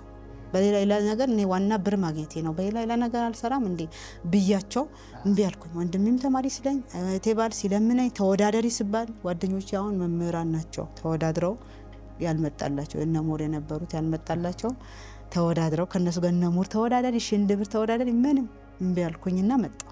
ከዛ በኋላ በቃኝ አልኩኝ። በቃ እነዚህ ስራ ዝም የስራ መስራት ነው የምፈልገው ብዬ የሆነ መዳበሪያ ፋብሪካ አገኘሁኝና ያዳርና እንትን ነበር ፈረቃ ነበር የሚሰራ። ከዛ በኋላ በፈረቃ 3 ወር ሰራሁኝና አንድ ቀን አስፓልት ላይ ወደቅኩ። 4 ሰዓት ፈርቼ ስሻገር እንትን የኮሊደር አለ ኮሊደር መጥቶ እንትኑ ማሻገሪያው መለያው እሺ ወድቄ እስኪ አደናቅፉን። በሌሊት ነው 4 ሰዓት ነው እንግዲህ መኪና ቢመጣ ምናምን እንደዛ በቃ ሁለት እንዳትሄጂ ብሎ ከለከለኝ ወንድሜ ማለት ነው። 3 ወር ከሰራ በአንድ አመት መሀል ነው ያን ሁሉ ስራ ያቀያየርኩት ማለት ነው። ከዛ 3 ወር ሰርቼ በቃ ይቅርብሽ የፈለግሽው ተማሪ አለኝ። ኮምፒውተር መማር እፈልጋለሁ ኮምፒውተርና ሞባይል ጥገና መማር እፈልጋለሁ አልኩት። ከዛ እዚህ እንትን ጦር ኃይሎች ሳትቆም ነው ምናምን የሚባል ትምህርት ቤት ተማርኩ ሞባይል ጥገና። ያኔ ሃርድ ነበር ሞባይል ኖኪያዎች ምናምን ያሉ ጊዜ ነበር። እሺ እነሱን 3 ወር ተማርኩ። 3 ወር ነው 6 ወር ብቻ ተምሬ ልክ ስጨርስ በቃ ስራ እየፈለኩኝ ከአስኮ ሞባይል ጥገና ከሚሰሩ ሞባይል ጥገናችን ነው። አሁን ደግሞ ሌላ ስራ እየፈለኩኝ ያለ እንትን እህቴ እንትን አለች ከፋዘር ጋር ነበረች። እሺ ከዛ ያቺ የእንጀራ እናታችን ያገባትን ከቤት ወጣች ተፈታች ነው የሚባለው። እሺ ማለት በቃ አልቻለ ተለያዩ። በጣም መጥፎ ስትሆንበት ፋዘር ንብረታችሁን ተረከቡኝ ለሳቸው መጥፎ ሆኖ በቃ መጨረሻ ለሷ መጥፎ ሆነችና ከዛ ፋዘርን ልጠብቀው ታላቅ እህቴ ሄደች። እኔ እየተማርኩ ስለነበረ ከዛ እሷ ስትሄድ እኔ ደግሞ እየተማርኩ ስለነበር ስጨርስ እሷ ትታው መጣች። ፋዘር ተራሽ ሂጂ ብላ ማለት ነው። አንቺ በተራሽን ፋዘር ጋር ሂጂ አለች። ከዛ በኋላ ምን አማራጭ አለኝ? ከአባቴ አይበልጥ ሞባይል ጥገና እየፈለኩኝ ያለ ሄድኩኝ። ሞባይል ጥገና ደግሞ የተመረቅበት ሰርተፊኬትን ይዘህ ነው የሚያስገቡ እንጂ ከቆየ ረስተኸዋል። በቃ ግንቦት 4 ምናምን ነው የተመረኩት። ከዛ በመጣው በ3 ወሬ ስማቸው ሰራውኝ። ከዛ ደግሞ ሞባይል ጥገና ተማርኩኝ። ከዛ ሀገር ቤት ሂጂ ተባልኩኝ። ሀገር ቤት አልሄድም አልኩኝ። ሀገር ቤት ድጋሚ ሀገር ቤት ማየት አልፈልግም አልኩኝ። የአረብ ሀገር ሄዳለሁ አልኩኝ እኔ ማለት ነው። የአረብ ሀገር አይዲ የመጣ ያኔ ነው ማለት ድጋሚ ሀገር ቤት ሂጂ ከምትሉኝ የአረብ ሀገር እኔ የአረብ ሀገር በጣም ነው የምጠላውም የነበረው ስሙን አንስቼ አላውቅም። ከዛ እሄዳለሁ አልኩኝ። አንዳንዴ በቃ ያልሆነ ውሳኔ ውስጥ እገባለሁ እዛ ከመሄድስ። ከዛ በመሀል ግን እንትን መጣ ኮንዶሚኒየም ምዝገባ መጣ ማለት ነው። እዛ በኋላ ብር አልነበረኝም። እኔ ሰው መጠየቅ ለወንድሞቼ ታክሲ አልጠይቃቸውም በቃ በእግሬ እሄዳለሁ። ከዛ በኋላ እንትን ገቡ ካውጀጄ ብስኩት ፋብሪካ 15 ቀን ሰራሁ። ወደዛ ገብተሽ 15 ቀን ሰርቼ 215 ብር ተሰጠኝ። እሺ በጣም ፋስት ነበርኩ። በጣም በሰራኸው ልክ ነበር የሚከፈል። ከዛ በኋላ 215 ብሩ 196 ብሩን ኮንዶሚኒየም ተመዘገብኩበት። በ196 ብር ነው ኮንዶሚኒየም ምዝገባ ያኔ ባለ አንድ እንደዛ ነበር። ከዛ ሰኔ ላይ ግንቦት ምናምን ያለ 2006 ነው ማለት ነው። 2005 ነው ከሀገር ቤት የመጣሁት ማለት ነው። በመጣሽ ተሞን ነው በቃ መጣሁ አልተቀመጥኩም። በቃ 2004 12 ክፍል ጨረስኩኝ። 2005 ደግሞ እኮ በጣም ትንሽ ልጅ ነው። አሁን ዲስታይ 12 ክፍል ጨርሼ የመጣሁ አይመስልም። በጣም ቁመቴም ቀጫጫ ነበርኩኝ፣ ትንሽ ነበርኩ እና የታባቱ ብለሽ ባለ አንድ መኝታ በስቱዲዮ ተመዝገቢ ስለኝ ወንድሜ ስቱዲዮ ምን ያደርግልኝ? የምን ስቱዲዮ ነው? አንተ እኮ ታላቆች ሁሉም አሉ እኮ፣ ግን እነሱ አልተመዘገቡም የላቸውም እነሱ። እሺ ከዛ በኋላ ተመዘገብኩኝና 215 ብር ከተሰጠኝ በኋላ ድጋሚ አዳር ስራማ አልሰራም። ይሄ ተመዝግቤበት ፓስፖርት አወጣለሁ የሚነጋ አስቤ ያኛው ኮንዶሚኒየም ተመዘገብኩበት። እሱም ቀን ተሰጥቶን እኮ ነው ማለት አልፎ በቃ አለቀ ተብሎ ነበረ። ከዛ በጣም ትንሽ ልጅ ነኝ፣ በቃ እልህኛ ነኝ፣ በቃ የዓላማ ሰው ነኝ። የዓለም ተራራ ነው ባሪያም በቃ እንደዛ ነበር። እኔ አሁን ሳስበው በጣም ይስቃሉ ቤት ሁላ።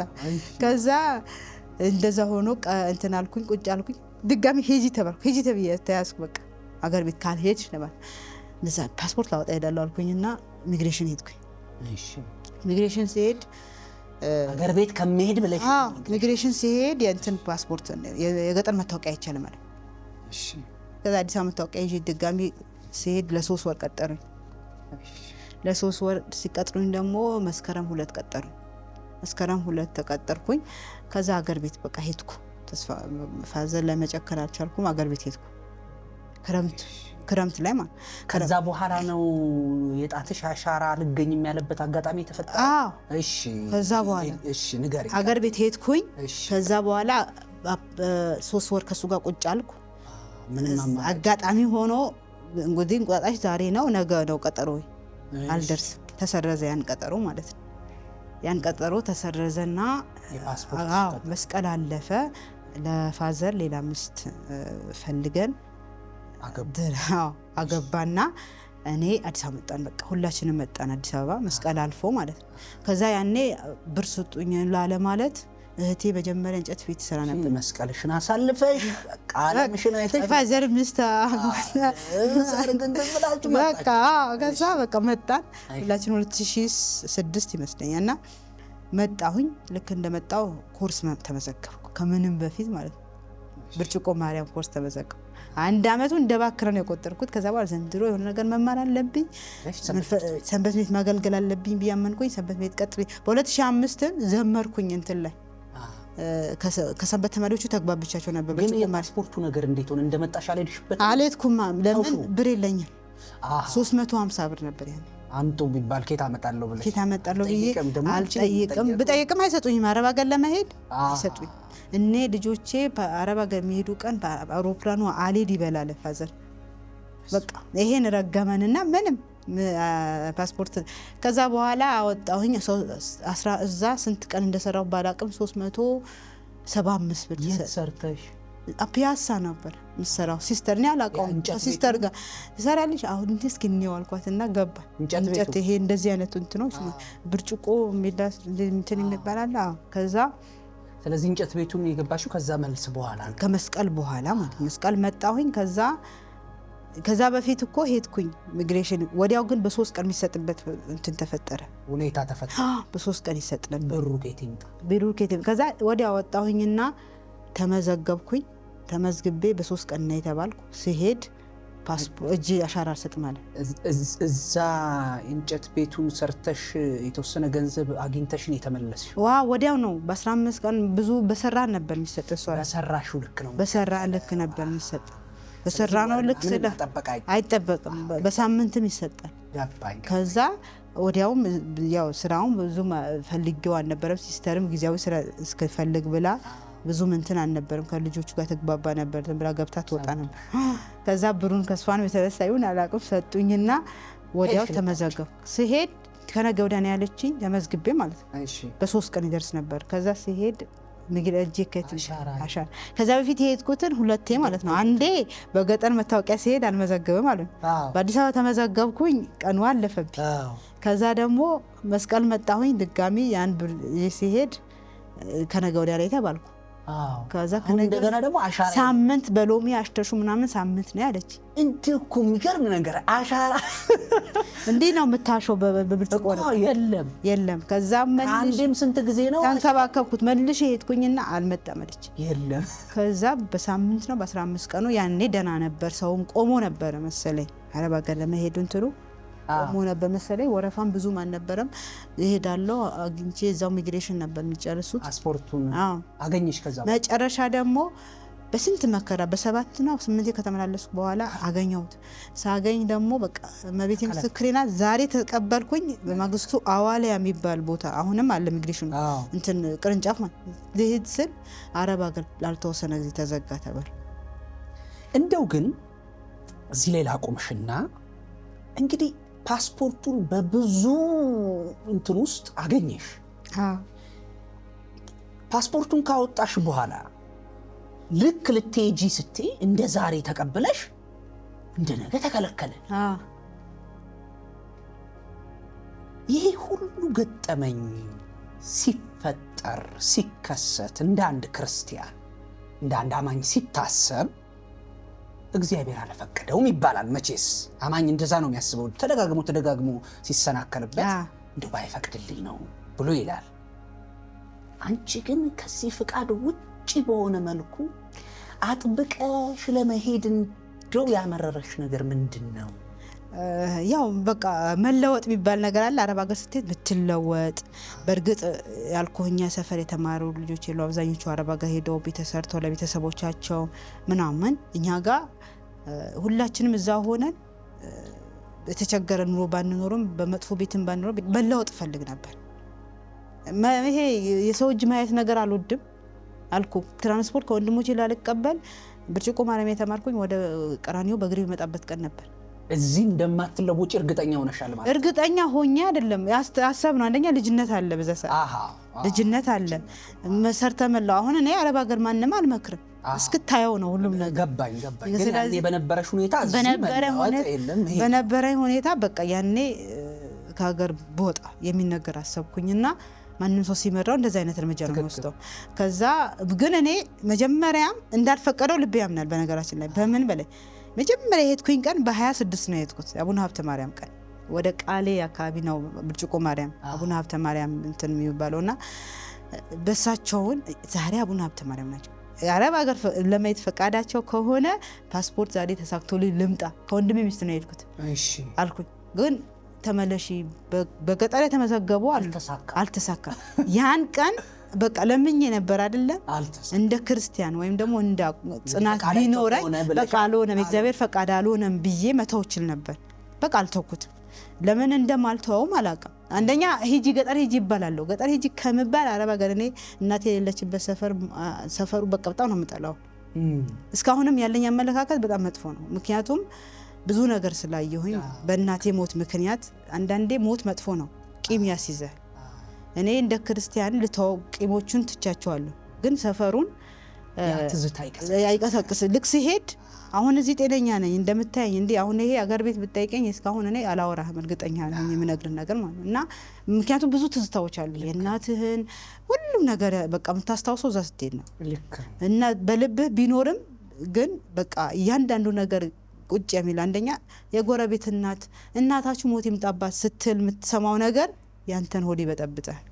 እኔስ እናት ብትኖርህ ብለህ የምታስብበት ጊዜ አለ እና ያን ስለሆነ አገር ቤት መሄድ አልወድም። አሁንም ያውቃሉ ቤተሰቦቼም ያውቃሉ እና በዛ የተነሳ ነው በቃ አረብ ሀገር ለመሄድ የወሰንኩት ማለት ነው። በጣም የሚገርም ነው። አስኮ ብርጭቆ ማርያም እንግዲህ ሰንበት ትምህርት ቤት ተማርሽ። ከዛ በኋላ ድጋሚ ከቆይታ በኋላ ሜክሲኮ ማህደረ ስብሐት ቅድስት ልደታ ደብረ መድኃኒት መድኃኔዓለም ተክለ ሳዊሮስ ሰንበት ትምህርት ቤት ገባሽ። ሙሉ ስሙን ለምን እንደጠራው ታውቂያለሽ? ያደኩበት ደብር ነው። በጣም ደስ ይላል። ይገርምሻል። በዚህ አጋጣሚ እንደውም አሁን ዘንድሮ በ2017 ተክለ ሳዊሮስ ሰንበት ትምህርት ቤት 60ኛ ዓመቱን ይዟል።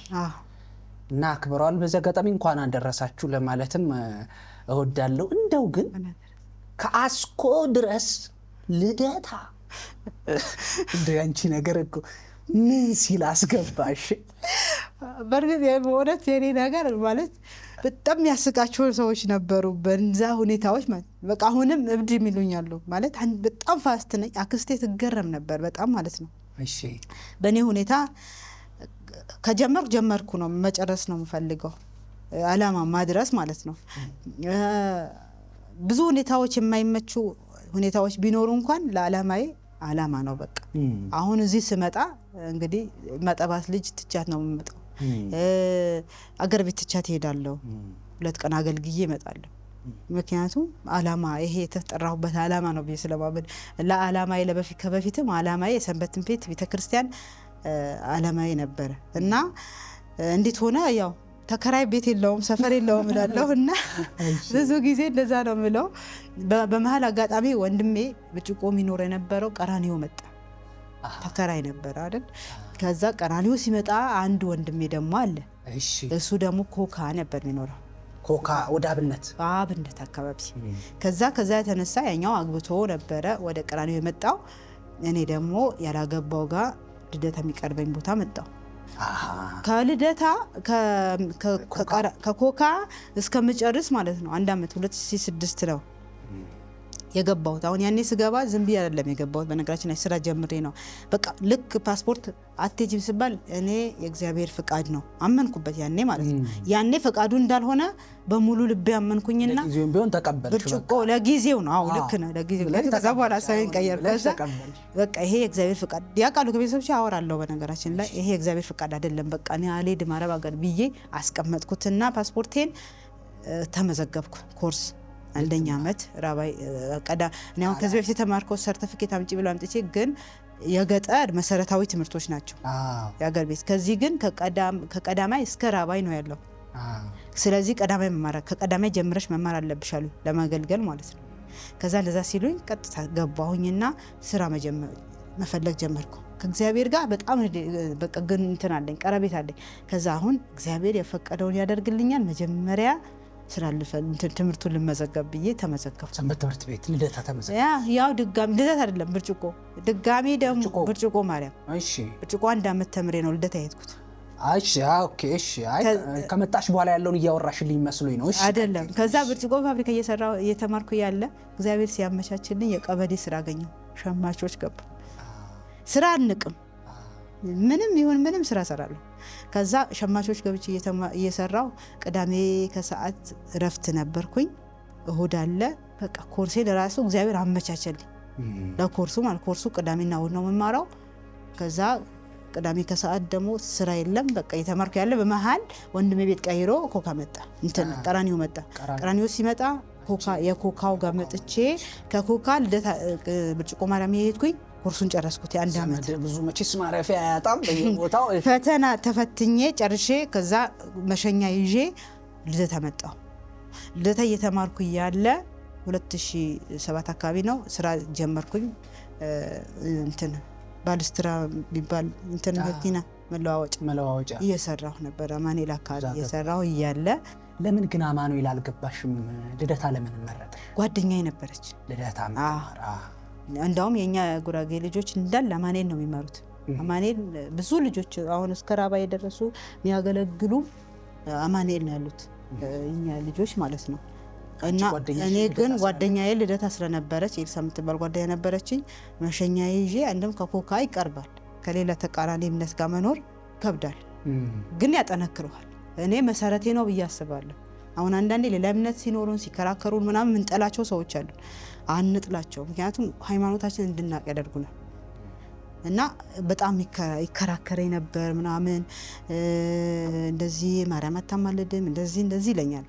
ለዛ መልስ ለመስጠት ብቁ አልነበርኩም በዛ ጊዜ ማለት ነው። መማር አለብኝ ማንበብ አለብኝ የሱ መልስ ለመመለስ ማለት ነው። ዝም ብዬ ከመዘባረቅ እሱ በቃ አሁን በዛ ሰዓት ልጅነት አለ ማስተዋል የሚባል ነገር አለ። ዝም ብሎ ቤተክርስቲያን መሄድ ብቻ ዋጋ የለውም። ቤተክርስቲያን ከልጅነት ጀምሬ ሄዳለሁ። የማስተዋል እንትኑ ነገር ግን እግዚአብሔር የፈቀደልህ ቀን አንደኛ ጊዜ እድሜ ያስተምራል። እኔ ከተማርኳቸው ትምህርቶች በላይ እድሜ ነው የሚያስተምረው። ይሄ የበሰልክ ስትመጣ እኔ አሁን አንዳንዴ በትምህርት አልወጥቅም ነበር እኮ እላለሁ። ልጅነት ስለነበረብኝ ነው እላለሁ። 12ኛ ክፍል ስወጥቅ አልወጥቅም ነበር እንደዚህ ጎበዝ በሆነ እላለሁ። ምክንያቱም ያነበብኩት ነገር አልረሳም፣ አሁን ያየሁት ነገር አልረሳቸውም። እና በዛ ሰዓት ግን አነባለሁ እየረሳን ነው እንግዲህ ጎበዝ ተማሪን ብመስልም ጎበዝ ሆኜ ያልተገኘሁት ማለት። ከምንም በላይ እግዚአብሔር እድሜ ሰጥቶን በእድሜያችን መማር ትልቅ ነገር ነው እና ብሄድም ለሱ መልስ ምጸጥበት ብቁ አልነበርኩም። አነባለሁ ለሱ ስል ልክ ሳነብ አንድ ምዕራፍ ካነበብኩኝ መጽሐፍ ቅዱስ እንቅልፍ ይወስደኛል። እንቅልፍ ድፍት ያደረገ ከዛ በዛው እንደተኛው ይነጋል። ከዛ በኋላ ስንከራከር አይወዱም እህቶቼ ነበሩ። በቃ አትከራከሩ፣ በቃ ተይው ይሉኛል። እነሱም ኦርቶዶክስ ናቸው። እናንተ ኦርቶዶክስ አይደላችሁም እንዴ? እናንተም ማወቅ አለባችሁ እላቸዋለሁ። ከዛ እሱ በፍጹም እስካሁንም ሊያምን አልቻለም። ማለት እስካሁንም እዛው እምነት ላይ ነው ያለውና ለመመለስ ግን ከልጅነቴ ጀምሬ በካሴት አዳመጥ ነበር አልኳ። ካሴት እንደዚህ የሰበረብኝ ቀን አለ። የእሱን መዝሙር አውጥቼ የእኛ መዝሙር ስሰማ መጣ። እሱ በመጣው ቴፕ ነው መስቀል ሄደው ማለት ነው። ህፃን ነኝ። ከዛ ሰበረብኝ፣ ካሴቱን ሰበረብኝ። ከዛ እናቴን እገዛልሻለሁ በቃ ይዞሽ አላለች። ከዛ እናቴን በጣም በሃይማኖት በጣም ጠንካራ ናት በጣም እና ከመነግርህ በላይ እኔ ሞታለሁ አንቺ ፕሮቴስታንት ሆኜ ትድኛለች ሲላት መርዝ ጠጣለሁ ሲላት ጠጣውና አብረን እንሞታለን አለችው። በሃይማኖቷ በጣም ጠንካራ ነበረች። ስነ ምግባርም ከሁሉም ነገር በቃ እኔ እናቴ የሚገልጽበት እንትን የለኝም። እና ከዛ በኋላ ነው በቃ አረብ ሀገር ብሄድ ይሻለኛል። እኔ እግዚአብሔር አማት ጥቁሯ ማርያም የሚባል አለ ስዕል አለ ልደታ ውስጥ በሴቶች በቃ በቃ ለሷ ጋር በጣም ጸሎት ሰሚ ነች በጣም እውነት። ከዛ በጣም ስላወቀው ደግሞ ደስ ብሎኛል። እንዴ ደብሬ ነው አልኩሽ ደብረ ስለሆነ እሷ ጋር ሄጄ ቀማምላክ በቃ 3 ነገር ለመንኳት እኔ አልዋሽም። ህፃን ነኝ በቃ አሁን ለምሳሌ ትዳር በሰውም ባን የጠቆረች ሁሉ ይባላል በነገራችን አይደለ? በቃ ትዳር ለመያዝ ብዙም ብቁ አይደለሁም። አላስበውም ትዳር አስቤም አላቅም። ገና እንደዚህ ፈላ ነበርኩኝ። ምናልባት የቃላት እንጠቀሙ አይንትን አይልም ማለት አፍላ እድሜ የሚባላል። በቃ ቶሎ ነው ትምህርት የጨረስኩት። በቃ ህይወትም መቋቋም አልቻልኩም። የእናቴም ሀዘን አለ። አዲስ አበባ መኖሩም አናቅም። እኔ ጓደኞቼ ዩኒቨርሲቲ የተማሩ ነው። ስለዚህ ያን ስላለ የተሻለ ነገር ደግሞ ማጣት አለ። ሰው መስጠት እየፈለኩኝ እጄ ሲያጥር በጣም እናደድ ነበር። እህቴ ያሳደገችኝ እህቴ በጣም ወዳታለሁ። የእናቴም ምትክ ናት እና እናቴም ስትሞት አደራ ብላኝ ነው የወጣችው። እና ከዛ በኋላ በቃ እሷ የሆነ ነገር ልክላ ስፈልግ ሳጣ አልወድም። ወንድሞቼንም ያው መቼም ከነሱ ጠይቀህ ለዛ እንትናትንም እነሱም ያቅማቸውን ይረዷታል። አዲስ አበባ ኑሮ ነው በዛም ሰዓት እና እንደዛ እንዳውም አንድ ወንድሜ ጅማ ነበር የሚኖረው። አሁን ፕሮቴስታንት ነው ያልኩት። በዛም የተነሳ ነው ሌላ እምነት ውስጥ የገባው ማለት ነው። ለወንድሜ ሲል ነው እናቴ ከሞተች በኋላ ሁሉም ሰው ሲጎዳ አንድ ላይ ይሁኑ የሚል ነገር ታስቦ እሱ እዚህ መጥቶ ነው አዲስ አበባ ገብቶ ነው አዲስ አበባ ኑሮ ገና ሲጀምረው ነው እሱ ራሱ። ከዛ በኋላ ነውና በዛ ተነሳ በቃ መስጠት እየፈለኩኝ ማጣት አልወድም። ከዛ በቃ እኔ ቤተሰቦቼ በደንብ መርዳት የምችለው አረብ ሀገር ብሄድ እኮ ረዳቸዋለሁ እላለሁ ሁሌ ማለት ነው። አስበው በቃ ያን ነገር ሳስበው ካልተሳካልኝ ማለት ነው። እና እንደዚህ ጸሎት ወይ እንደዚህ አልኩኝ ከዓለም ለይተሽ እኔ ባልበቃ እንኳን አብቂኝና ወደ ገዳም ስደጅኝ፣ ካልሆነ ግን በቃ የምለወጥበትን ህይወት በቃ ወይ አረብ ሀገር ስደጅኝ ወይ የምለወጥበት ህይወት ስጭኝ። በቃ ለጥቁሯ ማርያም ሁሌ እንደዛ ብዬ ነው የምጸልይ። ለታ ማርያም በቃ ሲሄድ ከሷ አጠገብ ሳላለቅስ አልወጣም። ከዛ እንደዛ ሆኖ የተማርኩኝ ያለ በመሃል እንትን ሄድኩኝ አማኑኤል ቤተክርስቲያን ቀደመ ይባራኝ ያላልኩ ጥምቀት ልናከብር ሄድኩኝና አንድ አባት መንበር ያስገቡልናቸው አይደሉ ዝም ብሎ ለመርዳት አዲስ ቤተክርስቲያን አይደለም ታቦት የሚቀበልበት መንበርም ይባል ገዝቶ አስገቡልና እሳቸውን ሲዘምር አይተውኝ ነበር። እና የሽንበሳ እህቱ ልጅ ያሉኝና ቤት አልኳቸው። የሱ ጓደኛ ናቸው ያጎቴ ማለት ነው። አንቺ አረብ ሀገር እንዳትሄጂ እንደዚሁ ማለት አንቺ አረብ ሀገር እንዳትሄጂ መዝሙር አውጪ ያለ እንዴ አባ እንዴት እንደዛ አሉኝ ስል ያሁን ልጆች አረብ ሀገር ትሄዳላችሁ እንዳትሄጂ የመሄድ ትግል ውስጥ እንዳለሽ አያውቁም። ግን እንዳውም በዛ ሰዓት ግን ቤሩት ለመሄድ የጓደኛዬ ሰጠሁት። ጓደኛዬ ስለ የሰፈሬ ልጅ እነሞል ልጅ ነው ሰጠሁትና ፓስፖርት እሱ ጋር ነበር። እሺ በግርጋ ወጥ ሊሄድ ማለት ቤሩት ለመሄድ ሰጥቼው ነበር። ከዛ እንደዛ ሲሉኝ ደወልኩለትና እንዳትልከው አልሄድም አልኩት። እሳቸው እንደዛ ስላሉ ይሄ በቃ በአማኑኤል ግቢ ነው መንፈስ ቅዱስ ነው ይሄ ተናገረው። በእግዚአብሔር እኔ በቃ አምናለሁ እውነት እግዚአብሔር ይናገራል በአንድም በሌላ እሱም እውነት ከዛ እንደው ያንቺ ያለሽበት ሁኔታ ሆኖ ነው እንጂ እኮ ደጋግሞ እግዚአብሔርማ ነግሮሻል በጣም ነግሮኛል። ከዛ እንዳትልከው አልኩት። ከዛ ቀረሱ ጋር ደግሞ ትመለሻለሽ አልተቀበልኩትም። ጥር 11 ነው እንደዛ ያሉኝ። ከዛ አልተቀበልኩትም። መራሱ ጋር ነው ፒያሳ ነበር የሚኖረው ልጁ። ከዛ ሳልቀበለው እዛው ቁጭ አለ። እኔ ትምህርቴን መማር ጀመርኩኝ። ኮርስ የተማርኩኝ ነው ካላ ያው ሁለተኛ ዓመት የተማርኩ ነው። ከዛ በኋላ በመሃል አረብ ሀገር እንደዚህ ሰው ይፈልጋል አለኝ። እንደገና ያውቀዋል ልጁ እንደዛ እንትና ሰው ይፈልጋል መሄድ ትፈልጊያለሽ ወይ እሱ ጋር አለኝ። ከዛ ግንቦት አካባቢ ነው። አራው ማህተቤ ካልበጠስኩኝ ደሞ የቅርብ ሰው ነው ይታወቃል እንዴ እኔም በቃ በሃይማኖቴ ካንተን ካላለኝማ ሄዳለሁ አልኩት። ማህተብሽ በጥሽ የሚለኝ ነገር አይምጣ እንጂ ላከው አልኩት። እሺ ሲላክ ደግሞ በሳምንቱ አልመጣም። ወይ ታሪክ አማኑኤል ለማክበር እንትን አልነበረንም። በዚያው አጋጣሚ እንደው ይሄን ቦታ የሚያየው በገጠር በጣም ብዙ ችግር አለ ቤተክርስቲያን ውስጥና አልባሳት የማይኖርበት ቦታ አለ። ከበሮ፣ ጸናጽል፣ ሁሉም ነገር እጣን የማይገኝበት ቤተክርስቲያን አለ አሁንም ድረስ ማለት ነው። ምእመናን ተገኝተው ካህናት የሌሉበት የካህናት ደሞዝ መከፈል ያልተቻለበት ቤተክርስቲያኖች ተጀምረው የቀሩ ቤተክርስቲያኖች በጣም ብዙ ቤተክርስቲያኖች አሉ። እና በጣም ነው የክፍለ ሀገር ነገርና እዚህ ልናገር ብዬ ነውና እዛ ዩኒፎርም ያንተን ያሰባሰብኩኝ ነው እንትን ይሄ አሁን የቅርብ ጊዜ እንትን ነው። ልጆቹም አሉ አሁንም ሰንበት ቤት ማለት ነው። ከጠረደ ማርያም ከበሮ ዩኒፎርም ተዋስን። ከዛ አማኑኤል ለመሄድ ማለት ነው። እኔ ደግሞ እንትን ዳይሬክተር ነኝ ኦሬዲ እንትን ድርሰት እስከጻፍኩኝ ድረስ ዳይሬክት ታረጋለሽ። የጻፍኩት ድርሰት ዳይሬክት ያደረኩ ግጥም እንትን የሰራን ድራማ እየሰራን ያለ ሰኞ ሐሙስ ልንሄድ ሰኞ ቪዛው መጣ ብሎ ደወለልኝ። እሺ ምሰራው ሙስሊም ጋር ነበር። ከሙስሊም ሰው ነበር ምሰራው ያቃል።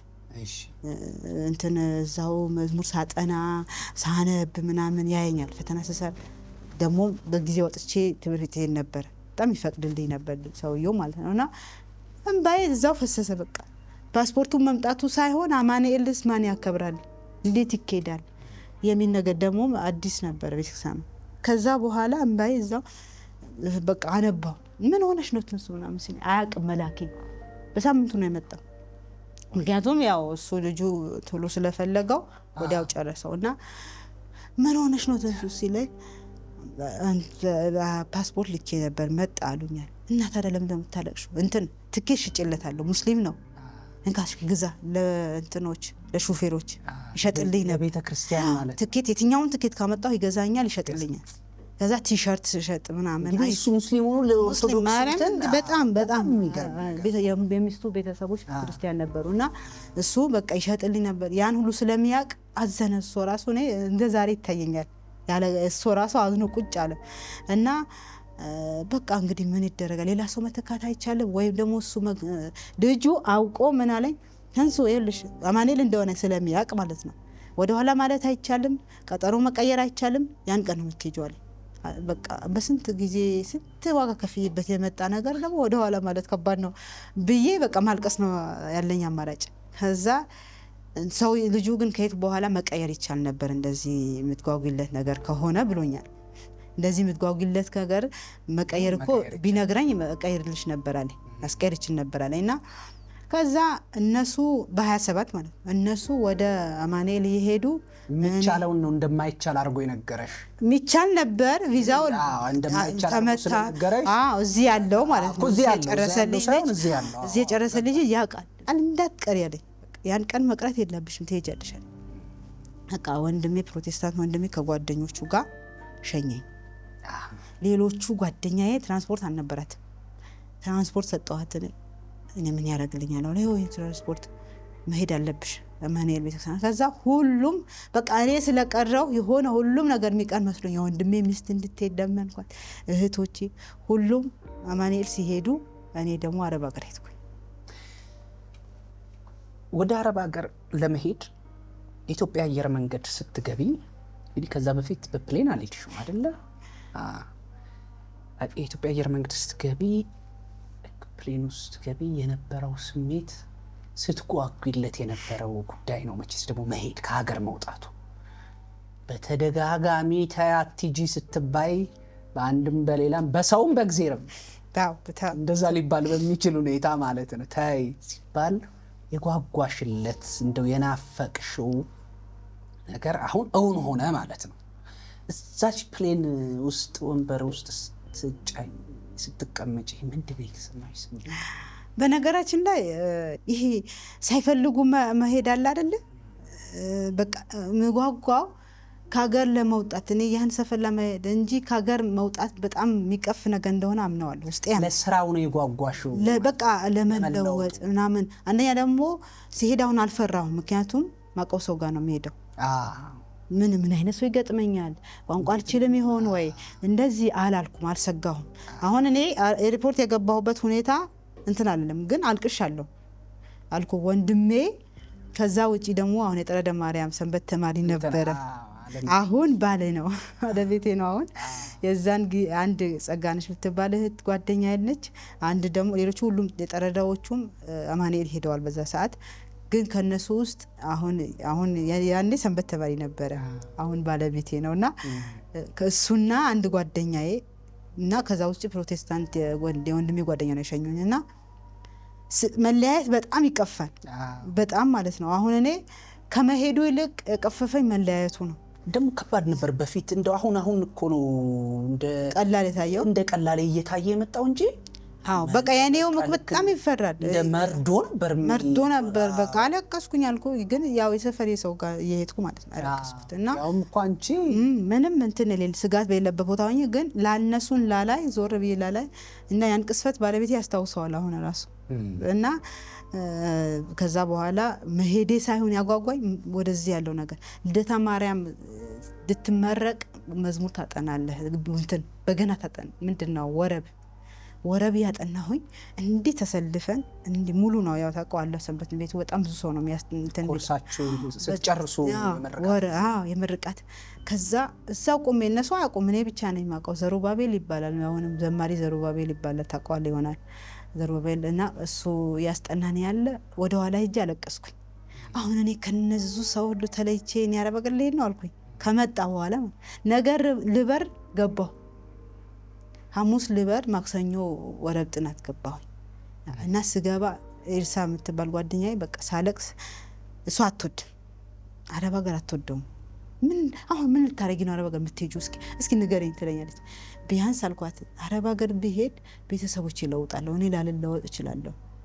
አንዳንዴ እኮ ለሰዎች መስዋዕትነት መክፈል እኔ ያን እሷም አለች በህይወት ክርስቶስ ለኛ መስዋዕትነት ከፍሎ ነው ያቆመን እና እኔ ደግሞ ለቤተሰቦች ዋጋ ከፍዬ እንኳን የሆነ ጥሩ ደረጃ ቢደርሱ በአልኳት እንደዚሁ ማለት ነው። እንደ አንቺ ቤተሰቦች ምን ቸገራቸው? ከማንም በላይ እየኖሩ አይደል እንዴ? ሀገር ቤት ብትይ እዚህም ያሉት ራሳቸው ያቻሉ ናቸው።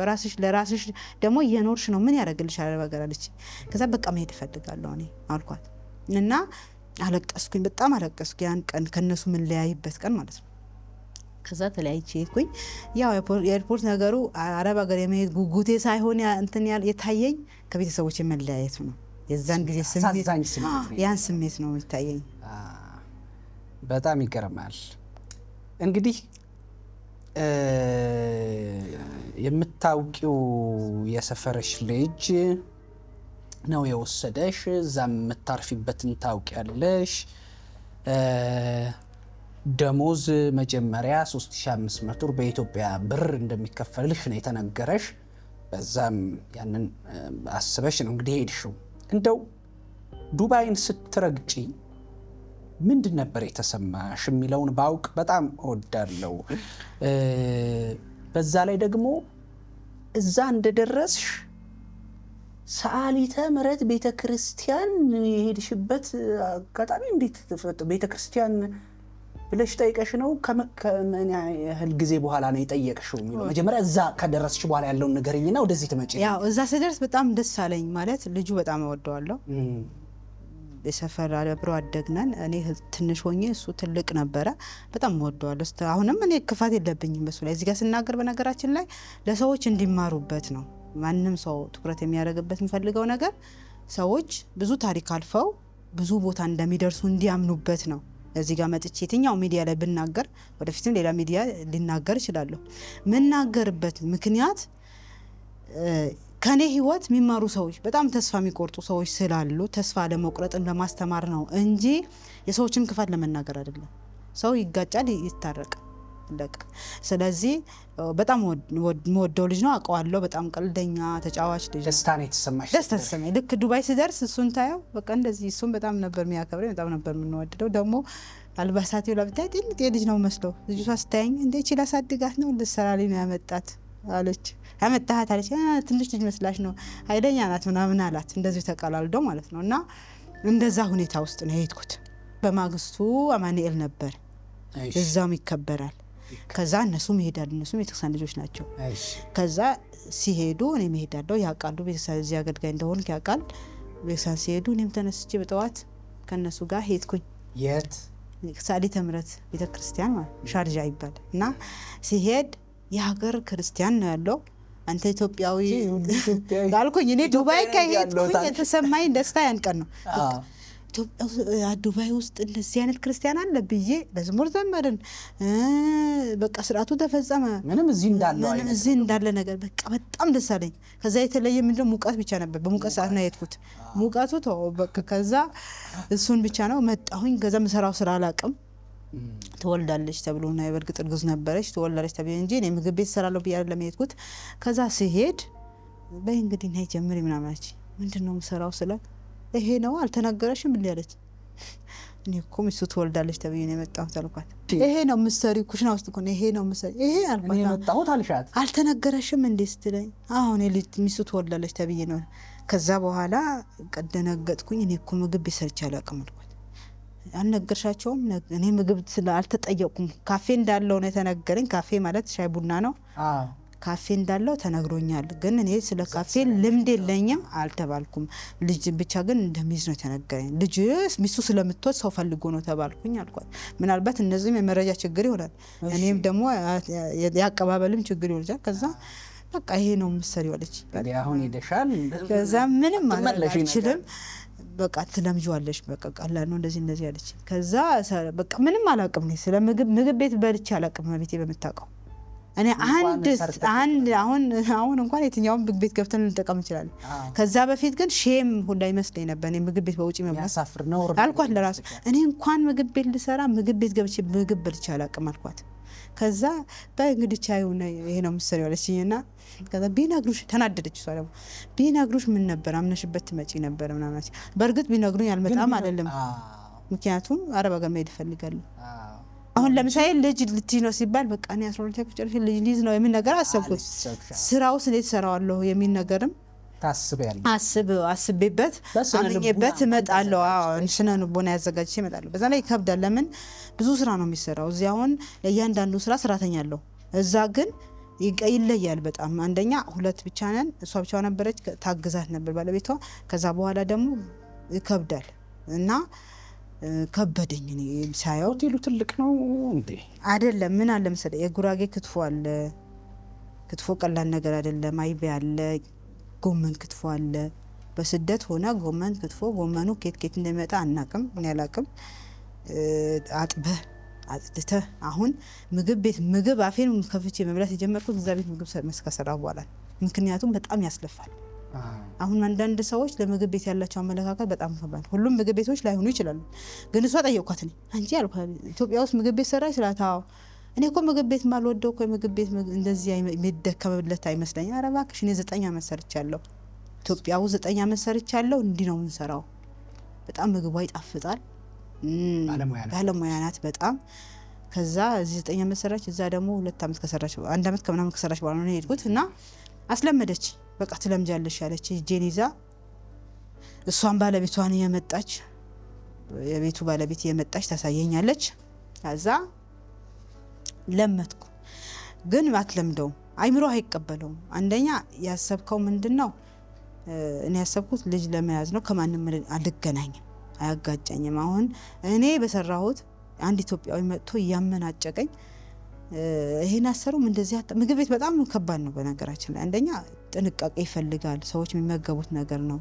እና ያን ሁሉ ጥንቃቄውም ድካሙም መጣፈጥ አለበት የምትሰራው ምግብ እነዚህ ሁሉ አለ። ከዛ ሁሉ ግን አንደኛ በጣም እሁድን ሐሙስና አርብ ረፍታቸው ነው ኢትዮጵያውያን። ይሄ ከማዳም ቤት ውጭ የሚኖሩ ረፍት ቤት የሚወጡ አሉ፣ ኢጃዛ ቤት የሚባላል እና ያን ቀን ስራ ይበዛል። እና ደግሞ አረቦች ደግሞ የሀበሻ ቡና ይወዳሉ። ቡና በጣም እናፈላለን። ሙቀት አይደለም ተው ልብሳችን በስብሶ ነው የምንሰራው። ኤሲ ያለ የራሱን ነገር ሲያገኝ መምጣት ነው እንትን የሚወደው ቦታ ትደመማለህ። አሁን አንተ ዱባይ ብትሄድ ዱባይ ውስጥ እንደዚህ አይነት ነገር አለ ብለህ እዚህ የሌለ ነገር ነው እዛ ያለው። ከድካሙ የተነሳ ያነጫንጭሃል፣ ሰው ትጠላለህ። እና ቆጮ ከዚህ እኔ ጥሬ ይዤ ሄጃለሁ። አሁን ስወስደው ለምን እንደምወስደው አላወኩም። ሻንጣዬ ውስጥ የእኔ ቆሎዎች ምናምን ተመለሱ። እንደ አረብ ሀገር ሰው ቆሎ ያስኩኝ የሆነ ነገር መልሹ አለኝ። ልጁ በጣም እንዋደዳለን። የእህቴ ባል ዘመድ ነው እና የላከኝ ልጅ ማለት ከዛ አምጪ ቆጣኝ ነበርና አምጪ ምንድነው ቆሎ ሰብስበህ ትገኛለህ። ከዛ ቆሎው ነው እንዴ ቆሎቹ ሰብስቦ ቤት ጋር ስንት ወጪ ወጣበት። ቤትም ደረሱ ብለን ነው እዛው ራሱ ጋር አስቀራቸው መሰለኝ። ቆጮ ይዤ እሄዳለሁ። ጥሬ ቆጮ ይዤ በሻንጣ እዛ ሰርተሽ መሰለኝ እንደዛ በሻ ስላለ ግን ለሆቴል ነው። እሺ ግራ ገባኝ። እኔ በቃ መልሹ ምናምን ሲለኝ እዛ አገኛለሁ ቅባቱ ምኑ በቃ ምን ለምን እነዛ አረብ ስለማይገዙላቸው። ከዛ ግን እንዳለ ተመለሱ። ያውን ፌስታል እኮ የለም አንድ ለብሰው በተያዘ ልብስ ተቋጥሮ ተመልሶ ያ የልሱን ዕቃ ይዤ ሄድኩኝ። ግን አይገባኝም ለሆቴልና አይመስልኝ። እዛ ሲሄድ አባቴ በጁኒያ ነው ቡናው በጆኒያ ታጥባዋለህ ታደርቀዋለህ ላይ አውጥተህ አጠቃላይ እዚህ ኢትዮጵያ ውስጥ የሚመገቡ ምግቦች በሁለታችን ነው የሚደረጉት ማለት ነው። በቃ በጣም ጊዜ ይፈልጋል። ቆጮ ልትጋግር ወጥ ልትሰቃይ ወጥ ክትፎ ብቻ ቢያንስ ባህላዊ ብቻ ከሆነ ባህላዊ ብቻ ስለሆነ ቀላል ነው። ወጣም ኖሮ ቡና ነው ብቻ የተለያዩ ስራዎች ካሉ ስራ ነው በቃ ይሰራል። እና ከዛ ድካም ነው በቃ ልፋት። እኔ አለቅሳለሁ። ያለ ልክ እየሰራችሁ ያለ ልክ እንኳን አትበሉም ነበረ በዛ ሁኔታ ውስጥ? መጀመሪያ አካባቢ እንደሄድኩ አካባቢ አልነበረም የምግብ እንትን አልነበረም። ከዛ በኋላ ከወንዶቹ ጋር ቁጭ ብለን ከአስተናጋጆቹ ወንድሙ አለ እነሱ ጋር ቁጭ ብለን እንበላ ነበር። ምንም ችግር አልነበረውም። ከዛ እያዩ ሲመጡ ቁጥጥር ሆነ በተራተራም። በእርግጥ ያን ነገር አልጠላሁትም። ከነሱ ጋር ተለያይተን እነሱ በተራቸው ይሄ የትኛውም ምግብ ቤት የሚሰራ ነገር ነው። እኔ ግን ነገሩን ሳቅ ግን አሁን ይሄ አንቺ ስሜት ሊሆን ይችላል። እኔ እንደ አንድ ኢትዮጵያዊ ሳቅ ቀፈፈኝ ነው የምልሽ። መቼስ ምንስ ቢሆን ኢትዮጵያውያን ነን እኛ እና ሰው ይሰራል ይተጋል። በተለይ ደግሞ ምግብ ቤት ነው ደግሞ እና ለሚሰራ ለሚፈጋ ለሚለፍ ይሄ የኔ ምልከታ ነው።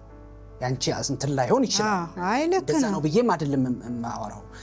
እኛ መቼስ ምንም ቢሆን ኢትዮጵያውያን እንኳን ለሚሰራ ማህበራዊ እሴታችን ነው። ምግብ ላይ እንጀራ እንኳን አይቆጠርም ይባላል እኮ በእኛ እንትና ተተው አይቆጠርም ይባላል። እና እንዲህ ባለ ሁኔታ ውስጥ ያለን ማንነት ሰው ሀገር ላይ ያውም ለሚለፋ ለሚሰራ ጠፍቶ በልኩም እኮ ቢሰጣችሁ ጥሩ እስከምትጠግቡ ያክል እንደው እንትን ብትበሉ ጥሩ ሲሆን ስሰማ በጣም ነው ያዘንኩት ነው የምልሽ። እውነቴን ነው። ራሴን በእናንተ ቦታ አሰብኩትና በጣም ተሰማ። አሁን አንዳንዴ አኩርፈን ማለት ነው ለምን እንጎዳለን ራሳችን እንዴት እንደዚህ ይባላል ተብለን ብለን ስሜታዊ ሆነን ምሳሳን በላ ምን ቀን ይኖራል ያየናል ብለን ስለምንሳቀቅ ማለት ነው። ለምን ጉሻዬ ይታያል? እኔ እኮ ልለወጥ ነው ካገለ ወጣሁት። አሁን እሷ ብቻ ነበች መጀመሪያ። ከዛ እሷ ስታስበው ለመደችው ተላመደች። ብዙ ነገር አሳልፋለች። እሷ ልትወጣ ሞክራ አልተሳካላትም። ይዛለችው ስልክ ሪከርድ ተደርጋ ምናምን ተመለሰች። ደግሞ የልጅ እናት ነበረች አይደል? የልጅ እናት ነበረች እና ለመውጣት ፈልጋ ያው እሱ ጎበዝ ልጅ ነው ብቻ ያውቃል የትኛውም ሲስተም ምን አይነት አስተሳሰብ እንዳለው ያውቃል። ከዛ እሷ ልክ እንትን ስትል ጠልፎባት ነበር ስልኩን ቁጭ አለች። 100,000 ብር አምጪ አለ አገር ቤት ለመሄድ አገርዋ ልትሄድ እኔ ላከኝ ለዋለው ስላት በመሀሌውና አንድ ወር ምናምን ከስራ በኋላ እኔ ሀገር የሚሄድበት ነው የምፈልገው ስላት እኔ ብር አልከፈልኩም ሲሄድ ከዛ አሁን ያመጣበት ብር ትከፍያለሽ አለች አስፈራራች ይሷ እንዴት እንደዛ አልሽኝ ስላት እኔ ከፋይ ተብያለሁ ስለዚህ መስራት አለብሽ በገዛ ወገናችሁ ኦሬዲ ግዞት ላይ ነበራችሁ ማለት ነው እንዴ ግዞት ብቻ አትለውም የቁም እስር ቤት በለው እኔ አሁን ወረት ለመናገር በጣም ብዙ ታሪክ ነው ያሳለፍነው ማለት ለዛ ሰው እዛ ጋር ላለ ሰው ላይመስለው ይችላል እኔ ስጋባ የሚያመናጭቅ እኔ ውስጥ ሆኜ ዘምር ነበር በቃ ብሶቴ ማውጣው በዝማሬ ነበር ምን እቺ ትጮህብናለች ይላሉ እኔ ደግሞ ነኛ ነኝ ቢያለው እስኪ እግዚአብሔርን ቃል ሲዘመር የሚጮህ መንፈስ ካለ ይወጣላቸዋል የአረብ ሀገር መንፈስ ነው እንደላቸውና እዘምራለሁ እኔ ደግሞ ካልዘመር በጣም አለቅሳለሁ በቃ የሆነ ሌላ ውስጥ ያንቺ መረጋጊያ መዝሙር ነበርና ግጥም አሁን ትንሽ ክፍተት ስናገኝ እጽፋለሁ አነብላቸዋለሁ ለልጆቹ ከዛ በኋላ እሷ ደግሞ ትንሽ የማንበብ ክህሎት አልነበራትም አልተማረችም ነበር ማታ ስንተኛ ኢዮብ ታሪክ ነበር ማነብላት ብዙ ታሪክ አሳልፋለች ጆሮ ያማት ነበር በቃ በነገራችን አረብ ሀገር የሌለብህን በሽታ ያመጣብሃል ምን አይነት መንፈስ እንደሆነ አላውቅም ከዛ ጆሮ ያማት በጣም እኔ ሲሄድ መጀመሪያ የነበረችው ልጅ እዚህ ኢትዮጵያ ውስጥ ተመልሳ ነው እሷ በመንፈስ ምክንያት ነው የተመለሰችው በጣም መንፈሶች በቃ ይሆናል አይደል በቃ ከኛ ጋር አይሄድም አገሩ ማለት ነው ግድ ነው የሚሰሩት በምን አይነት ሁኔታ እንደሚኖሩት እኔ ሄጄ ያየሁትና እነሱና እግዚአብሔር ነው የሚያውቁት አረብ ሀገር ያሉ ልጆች ማዳም ቤት እንኳን ያሉ ልጆች ማለት እኛ ግን ከማዳም ቤት ምንለየው እረፍት የለንም ሰርተን ለመብላት ደሞም አረብ ቢሆን ምንም አይመስልህም በቃ ጨካኝ ነው ብለህ ትተዋለህ የራስ ወገን ሆኖ ምግብ የሚቆጥር ከሆነ በነገራችን ላይ እኛ ሀበሻዎች እንጃ አረብ ሀገር በተለይ በጣም መጥፎ ናቸው የአረብ ሀገር የሚኖሩ ሀበሻዎች አብዛኞቹ ማለት ነው በቃ የሆነ እዚህ የሚከፈልህን ይቆጥሩብሃል እዚህ የምትኖረውን ይቆጥሩብሃል እዛ እንደዚህ ያልነበረም እንደሚከፈላችሁ ብለው ያመናጭቋል አብዛኛው ሀበሻ ቤት ብትቀጠር ከሀበሻ ተስማምቶ የሚኖር ሰው የለም እኛ ምግብ ቤት ብንሆን እንኳን መኖሪያ ቤት እንኳን ከሀበሻ የሚኖር ብዙ ሰው የለም በጣም ከባዶች ያሉ እንደው እዚህ ላይ አንዳንድ ጊዜ ከዚህ በፊትም አንድ ሌላ ወደ ውጭ ሄደ ሰው ሲያወራ የሰማሁት ነው ኢትዮጵያውያን አለ በጣም ጥሩ የምንሆንበት ኢትዮጵያ ውስጥ እንደው የምንተዛዘንበት ይሄ ሴታችን አሁን እየቀነሰ እርግጥ መጥቷል ምንም ጥያቄ የለውም የግለኝነቱ ራሱ ወዳድነቱ እየጨመረ እየተጨካከነን ያለበት መጥፎ ጊዜ ላይ ደርሰናል በእርግጥ ግን አብልጠን መልካም ልንሆንባቸው በሚገቡ የሰው ሀገር ላይ ስትሆኚ እርስ በራስሽ መደጋገፍ የምርጫ ጉዳይ አይደለም ምክንያቱም ያለሽው የሰው ሀገር ነው ስለዚህ መተጋገዝ ልንተዛዘንባቸው ልንደጋገፍባቸው የሚገቡ ቦታዎች ላይ በውጭ በአረብ ሀገራትም ለአውሮፓም ጭምር ማለት ነው የሰማሁትን ነው እንግዲህ እንትን በጣም እንጨካከናለን በተለይ አንዳንዶች ሁሉንም አያጠቃልልም እርግጥ ያው ጥናትም ስላልተደረገ ማለት ነውና መጨካከን መጠላለፍ መከፋፋት ነገር የዚህ ምክንያቱ ምንድነው እንደው አንቺ ዝም ብለሽ ስታስቢው ባንቺ መረዳት እንደው እንዲያ እንትን ያደረገን ነገር ምንድነው ብለሽ ይሰማሻል እኔ አሁን ሳስበው ማለት ነው ለዛን ሰዓት እኔ በዛ ሰዓት በጣም አዝንበታለሁ በጣም አለቅሳለሁ ሳለቅስ አይቶኝ ያውቅ አሁን እሱ ጨከነ አልጨከነም የሱ አመለካከቱ እንደራሱ አመለካከት ይሄ ስለሱ ብቻ አይደለም እንዳጠቃላይ ግን እንዳጠቃላይ እኔ እንጃ አንዳንዴ እኔ አሁን ከዛ ቤት ከወጣሁ በኋላ ሀበሻ ሳይ ራሴን እኔ አልወድም ሸሻለሁ ግን ሀበሻም ነው ከዛ ቤት አውጥቶ ለዚህ ደረጃ የሚያበቃኝ አይደለ ትክክል እሱ ላይ አብሮ አደግ ምናምን ነው አይደለ ስለዚህ ሰው እንዳመለካከቱ ክፋት እኔ አረብ ድሮኮ አረንቲ ሀበሻነሽ እንድተብለው ተራሩጠው ሰላም ተባብለው ምናምን ተቃቅፈው አንስተዋቸው አሁንም አለ እንደዛም አይነት ግን እዚህም እንዳለ ሁሉ እዛም ደግሞ መጥፎ ሰዎች አሉ ግን እኔ አሁን በእኔ ሳስበው የሀበሻ የኔ የሰፈይ ልክ ነኝ ብሎ ያምን ነበር አንደኛ ደግሞ እንደዚህ እኔ ተጎተናል ብሎ አላሰበም ከሆነ ብዬ ስብሰባ ጠርቻለሁ ልክ መሰባሰብ ፈልጋለሁ ምናምን ብዬ እሱ አያውቅም እንደማለቅስ ምናምን ሌላ ቦታ ሄዶ ነው የሚያድረው። ኩሽና ውስጥ ካለቀስኩ የሚያውቀው አስተናጋጁ ነው። እንደማለቅስ እንደምናለቅስ እንደዚህ እንደምናዝ እንደምንከፋበት የሚያውቀው እንትኑ ነው። እሱ ልክ ነኝ ብሎ ነው የሚያምነው። አንድ ቀን ብቻ ጠየቀኝ፣ ለምንድን ነው ስደት ልትመጪ የወሰንሽው አለኝ። ጎበዝ ተማሪ አልነበርሽም እንዴ አለኝ። ከዛ እናቴ ከሞተች በኋላ ነው አልኩት። ታሪኮቼ ሁሉ የተቀየረው እናቴ ከሞተች በኋላ ነው። በመሀል አባትዬ በጣም የምንወደው በጣም የምናከብራቸው አባት ነበሩና አረፉ። ከዛ ከሳቸው ሞት ይለቅ እዚሁ ገጠር እኔ ከዛች ቤት ከወጣሁ በኋላ እሱ አባት አረፉና ሞት አሁን አየሁ አልኩኝ። ሞት ካላየኸው ካልቀመስከው አታውቀውም። የሞትን ቤተሰብ ምን ያክል እንደሚበትን ከአንድ ሰው ከወገን አንዱ ሲለይ ሲደርስብህ ያኔ የማይሆኑ ውሳኔ ትወስናለህ። እና እኔ በጣም ከዚያም በፊትም ለአረብ ሀገርም ውሳኔ ወሰንኩት። እናቴን አረብ ሀገርም ሄጄ እዚህ ያበቃኝ በዚህ ቤት ያስገባኝ የእናቴ ሞት ነው ብዬ ነበር ማለቅሰው ሁሌ ማለት ነው። ከዛ በቃ እግዚአብሔር ምክንያት አለው ለሁሉም ነገር፣ ግን ያን ነገር ነበር ማስበውና እንደዛ አልኩት። ያን እሱ አባቱ አረፉ ሲባል ያን ያስታወስኩት ቀን እኔ አባቴ በጣም ወደዋለሁ አለኝ። ያን ቀን ማለት ነው ከእናቴ ይልቅ አባቴ እጅግ በጣም ወደዋለሁ አለኝ። እና እንደዛ ሲለኝ በቃ የሞቱ የተባለ ቀን ሀዘን አየው አልኩ። ምክንያቱም ካልደረሰብን የሰውን ችግር አንረዳ።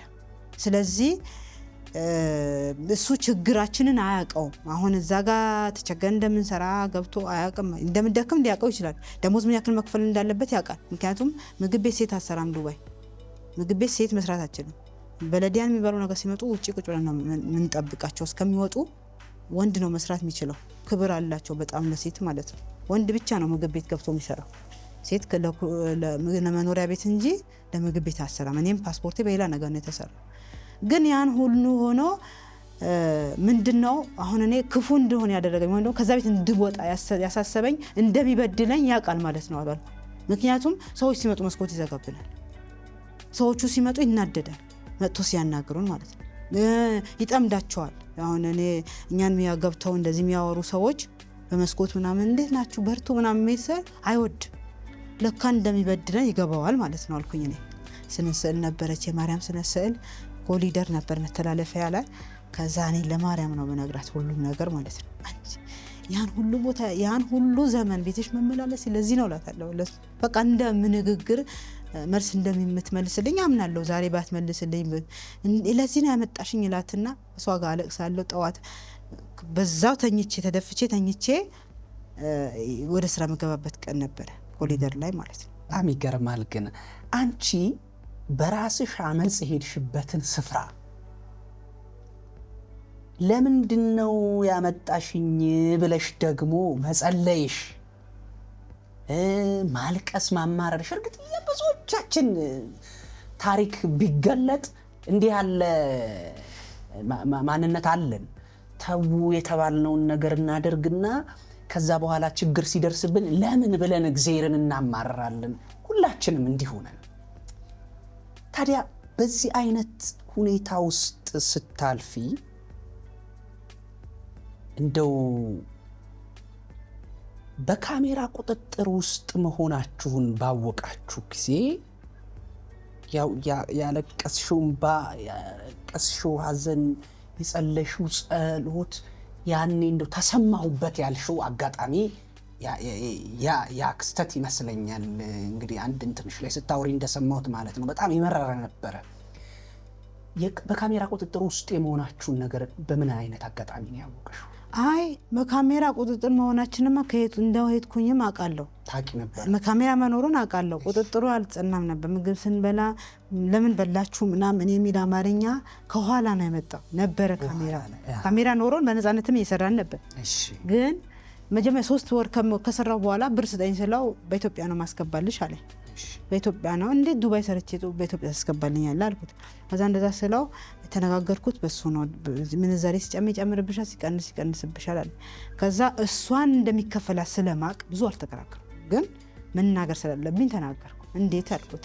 እኔ እኮ ምንዛሬ አላቅም። ለምሳሌ እዚህ 500 ድርሃም ብትሰጠኝ በኢትዮጵያ ስንት እንደሆነ አላቅም፣ ኢትዮጵያ ሆኜ እዚህ ካልሆንኩ በስተቀር አልኩት። ከዛ አይሆንም አለ። ከዛ እኔ እሱ ቤት የሰራሁበትን ዛሬ ወደ ወንድሞቼ ነው የሚላከው። የት እንደደረሰ ምን ይድረስ አላቅም። ጉልበቴ ብቻ መበዝበዙ ነው እዛ ቤት ማቀው ማለት ነው። ምክንያቱም በእኔ አካውንት አይደለም የሚገባው በእጄ የፈለኩት ቦታ አይደለም። ከዛ ወንድሜ ጋር ነው የሚላከው። ከዛ ወንድሜ ደግሞ አድርግ ያልኩት እንዲያደርግበት ይችላል፣ ሊያደርግበትም ይችላል።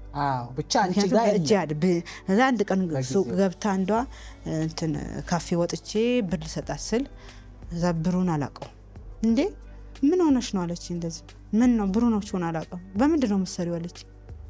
ዝም አልኳት። ያው ያለ ቦታ ማውራት ምንም አይጠቅም፣ አንደኛ ካሜራ አለ። ከዛ አይ አላውቀውም እኔ እንደዚሁ ትራንስፈር ስለሚደረግልኝ ምናምን አልኳት። ከዛ ተገረመች። በቃ የዱባይ ብሮች አላውቃቸውም ስቲል እኔ ደግሞ እስከመቀበል አላውቃቸውም። በማዳሜ ቤት ነው ማቀው። በማዳሜ ቤት ነው ብር ስንት 10 ብር ይሁን 100 ብር ይሁን በእርግጥ በጽሁፍ ላውቀው እችላለሁ። ባየው አላየው ማን ያለ ባየው በጽሁፍ ላውቀው እችላለሁ ስለተማርኩኝ። ከዛ ውጪ ግን የትኛው ከለሩ ምናምን አላውቃቸውም በድራም። ከዛ እንትን ያልኩኝ እንደዚህ በብር መልስ ልሰጣት እንዲያውጥቼ ቁጥሩን ሳየው ምን ሆነሽ ነው ብሮቹን አታውቂም እንዴ ምናምን አለች። ከመጣሽ ቅርብ ታውቀኛለች ደግሞ የብሩን አይነት አይተሽ ስለለየሽው ቁጥሩን የፈለኩኝ ገባኝ። 200 እና 100 ብር የማያውቀው ሰው አያውቀውም። ከዛ ታውቀኛለች። 10 ብር ሙሉን ለማወቅ ቀለሙን አይተን ረጅም ጊዜ ለመስራት እንደሰራው ታውቃለች። ወደ 4 ወር 5 ወር ከሰራው በኋላ ነው እንዴ ብሮቹን እስካሁን አታውቂም ምን ሆነሽ ነው ምናምን አለች። አላውቃቸውም እኮ ነው ብራሊዝም ምናምን አልኳትና ከዛ በዛ አጀንዳና በራሴ ሄጄ በራሴ ጊዜ እመቤታችንን የማስጨንቅበት እግዚአብሔር የምለምንበት የኔ ታሪክ ብዙ ጊዜ ተናግራለሁ። ከዮናስ ታሪክ ጋር አገናኘዋለሁ ብያለሁ። በብዙ መንገድ ሲነገረው ብሎ ባሳነበር የተዋጠው ዮናስና እኔ እዛ ቤት መግባቴን እንደዛ ቅስበት ነው የማስበው። ምክንያቱም ምናልባት ከዚህ በፊትም ተናግሬዋለሁ። እንትን እግሬን ያብጥና እግራችን አብጦ እንዲ ደሙን እስከ ጠዋት እንዲወርድ በእንደዚህ አይነት በዱካ ነበረ ምናስተኝ ከፍ እንደዚህ አድርገን ከፍ አድርገን እንዲወርድ ማለት። ከዛ ደግሞ ምንድነው አሁን ሰተ ነገር ለወጣለሁ እንዳትል የሚከፈልህን ታስበዋለሁ። ሞራል የሚባል ነገር አለ። በቃ እኔ ማቤቴ ምስክና ሽፋሽፍቴ አይታይም አልነበረ እያለቀስኩ ማለት በቃ። አሁን ጓደኛዬ ባለፈ ከዱባይ መጥታ ነበርና ትንሱ እኮ በጣም ታለቅሽ ነበር እኮ መንቺና ለቅሶ ምናምን ትለኛለች። ተለያይታችሁ አጣቁምና በጣም እኔ እንጃ ታሪክ ከተሰራለት ሰው ዛሬ እዚህ ጋር ቁጭ ብዬ ሳወራ ቀልድ ይመስላል፣ ቀላል ነገር ይመስላል እና በጣም ከባድ ታሪክ ነበረ ማለት። በሰው ሀገር ሆነ እረፍት የሌለው ሰርተህ ደግሞ ቤተሰብህ ማትቀይርበት ነገር እዚህ ስትወጣ ብዙ ነገር አስበህ ነው ለቤተሰብ ለራስ በብዙ ነገር እንኳን ለቤተሰብ ለዘመድም ለመትረፍ ነው አረብ ሀገር ስትሄድ የምታስበው ማለት ነው። በካሜራ እይታ ውስጥ መኖራችሁ መቼ ያወቃችሁ የሚለው መሮሩ ምንም አይመስለኝም ነበር ለኔ ማለት ነው። እንዴት ነው ገና መጡ እነሱ ለዚህ እዚህ ገና ሲመጡ መልስ ነው ምናምን መጡ ከዱባይ ወደ ኢትዮጵያ እና ኢትዮጵያ መጥተው ሲያሳያቸው በስልክ ግን እንትን አድርጎት አገናኝቶት በስልክ ሰራተኞቼ እንደዚህ ይቆጣጠራቸዋል ብሎ ለሰፈር ልጆች ሲያሳይ ማን ያያል? የዛችኛው ባላየ ሰው ነገረውን አየሁን አላቅም። ደወለና በካሜራ ቁጥጥር እንዳለች ታውቂያለሽ እንዴ አላት። ምን ነው እንዴት አወቅ ስትለው እዚህ ሲያሳይ አይቼ ነው አላት።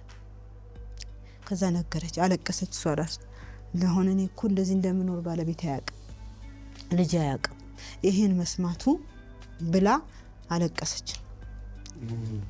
ከዛ በኋላ ምን ነገረች? ማን አሁን እንዳልኩ ስብሰባ ተሰባሰብን። ክፍት ጊዜ ረፍ ስጠናል ነው ገና ከመሄዱ በፊት ማለት ረፍ ስጠን ስንለው አሁን በሽንኩርት ምክንያት አንስቼ ነበር ቀደም ለምን ሽንኩርት አልፈጭም አላችሁ ብላ ዘጋችን። በቃ ሰደበች ምናምን ነገር። ከዛ ስብሰባ ነው ስንሰበስበው ስራ ነው ምንም ይሁን ምንም ስራ አላችሁ አለ። ዳቦም ትርፍ ቢደፋ ምንም ቢደፋ የበዓልም ስራ ቢሰራ ይሄ ከውጪ የክርስትና ስራ ማለት እንግዲህ ኦቨርታይም የሚታሰብ ነገር እንኳን አለ። እነዚህ አይ ምንም ይሁን ምንም ስራ ነው ትሰራላችሁ አለ። ከዛ አልቅሰን በቃ ምንም እናመጣም። ከዛ ያን ቀን ነው እኔ በቃ መብራን እኔ ምንም ብበድልሽ አውቃለሁ በቃ መሄድ ነበር ነው። ግን ቆይ በጣም ካሜራ ውስጥ መሆናችሁን እንግዲህ ታውቃላችሁ፣ በእይታ ውስጥ ሆናችሁ የዛን ቀን መስማታችሁ ምን የተለየ ነገር? እኔ እሷ ባለቤቷ መስማቱ አያውቅም። ካሜራ እኮ ትልቅ ነገር ነው። እሺ እኔ ስለሽ ኦሬዲ ታውቃላችሁ። ጓደኞቼ ናቸው አሁን የሱ ጓደኞች አብዛኞቹ ሰንበት ቤት ምናምን የሚያውቁኝ እኔ የት ደርሳለች ብሎ የሚያስቡኝ ልጆች ናቸው የሚያሳያቸው ማለት ነው። ከዛ እኔ እዛ ልሂድ ሽንት ቤትም ልጠብ ምግብ ቤትም ልስራ ምንም ልስራ እኔ ነኝ የማውቀው እዛ ጋር ትክክል ማንም ያየው ነገር የለም እዚህ ግን አምጥቶ ገመናዬን ብታየኝ እዛ ጋር ስሰራ ስዕል ነው የምመስለው በጣም ከስቼ ደሙ በቃ ራስ ትጠላለህ እኮ እኔ ራሴ የጠላውበት ዘመን ቢኖር ያን ዘመን ራስሽን ብታዩ ራስ አንዷ መስኮት ስታይ ታለቅሳለች መስታወት አምጥቼ ወረቀት ለጠፍኩበት ተምንድነው የለጠፋችሁበት እናንተ ሻሻችሁን እንድታስተካክሉበት እኮ ነው እንደዚህ ምናምን ስትለኝ ከዛ ዝም አልኳት ምንም አላወራኋት ከዛ ያን ሁሉ ማታልፈውን ገመናዬን አምጥቶ ለጓደኞቼ የሱ ጓደኞች ማለት እኔ ያውቃቸዋለሁ ያውቁኛል በሰንበትም ቤትም ይሁን በምንም እንተዋወቃለን እንደዛ ስመስል ያን አረብ ሀገር ነው የምትኖረው እንግዲህ ውጭ ማለት አሁን ብዙ ትልቅ ቦታ ነው የምንሰጣቸው ከዛን ቀን ጀምሬ በቃ ራሴን ጠላሁት ከእግዚአብሔርም ጋር በቃ እኔ እንጃ ይሄ አጠገብህ እንዳለ ሰው መጣላት አለ አይደል በቃ ጌታው ምን አደረኩ እስከዚህ ድረስ ጓደኞቼ አረብ ሀገር የሚኖሩት በስርዓት እየኖሩ አይደለም ወይ እኔስ እንደዚህ ሰማይና ምድር የፈጠርክ ወጣና ውጪ ኮከባ ያለው እንግዲህ ኢትዮጵያ የምታየውና ዱባይ የምታየው ነገር በጣም ይለያል በጣም ውብ ሀገር ናት ስታያት በጣም ታምራለች ትደነቃለህ ምታበራ ይሄን ሁሉ የፈጠረው ደግሞ እግዚአብሔር ነው ይሄን የሚሰሩ ልጆችን የፈጠረው እግዚአብሔር ነው እዚህም ያለው ደግሞ እኛንም የፈጠረንም እዚህም ያለው ነገር የፈጠረው እግዚአብሔር ከዛ ሰማይና ምድር የፈጠርክ አምላክ እና ደግሞ እዚህንም ከተማ እንደዚህ እኛም ጋር በቃ ክፉም ደጉም ቆንጆም ፉንጋውም ሁሉም ነገር የሚሰራ እግዚአብሔር አይደለም አንተ የሰራህ እኔ ምን ይየኝ ብዬ እንደዚህ ኮከብ ያየው በቃ እንደዚህ እግዚአብሔር ድንቅ ስራ ያደነቅኩኝ እለምነዋለሁ ከዛ ቤት እንዲያወጣኝ ማለት ነው ያልተሳላው ታቦት የለም ያንገቴን ወርቅ እስከመሳላት ድረስ ተስዬ ከዛ በቃ ከዛ ቤት ለመውጣት እቅዳቀጥኩ ከዛ ቀን ጀምሮ በቃ ወጣለሁ አልኳት ኧረ ትንሱ ተይ በእናትሽ እንደምንም ፓስፖርት በእጄ ይግባ ብላ ለመነች ከዛ እስካሁን ብላንቺ ቢኖር 4 ወር 5 ወር ሰልቺ ነው 5 ወር አካባቢ ነበር እናንቺ ቢኖር እንኳን ከዛ በኋላ ለመነች መስራት ጀመርን መጣ ከገጠር መጣ እንዳው እሱ ሚስቱ ሳትመጣ መሰለኝ እንዳው እኛ ይወጣል ከዛ መስራት ጀመርን እንደለቀስንም ሁላችንም እናለቅሳለን ከዛ አንቺ ወሰንሽ ለመውጣት ከዛ ቤት ለመውጣት መውጣበትን ለምን ፖሊስ አሁን አይዘኝ ፓስፖርትሽንም ሳትቀበይ ምንም ሳቲ ማቀንጨርቀን ሳቲ ወጣው እንግዲህ ከዚህ በኋላ ያው የ50,000 ድራም ስርቆት ነገር ያው ተከሰተ ሰረቀች ተባለ በጣም በተደጋጋሚ የተወራባ አንድ ወቅት ደግሞ በደንብ መነጋገሪያ የሆነ ነገር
ክቡራትና ክቡራን አድማጭ ተመልካቾቻችን እንግዲህ ጊዜ ገድቦን ሙሉን ልናቀርብላችሁ አልቻልንም በክፍል 2 እስክንገናኝ እዚህ ላይ ጨዋታችንን ንባባችንን ገታ እናደርጋለን የቀጣይ ጊዜ ሰው ይበለን ደህና ቆዩ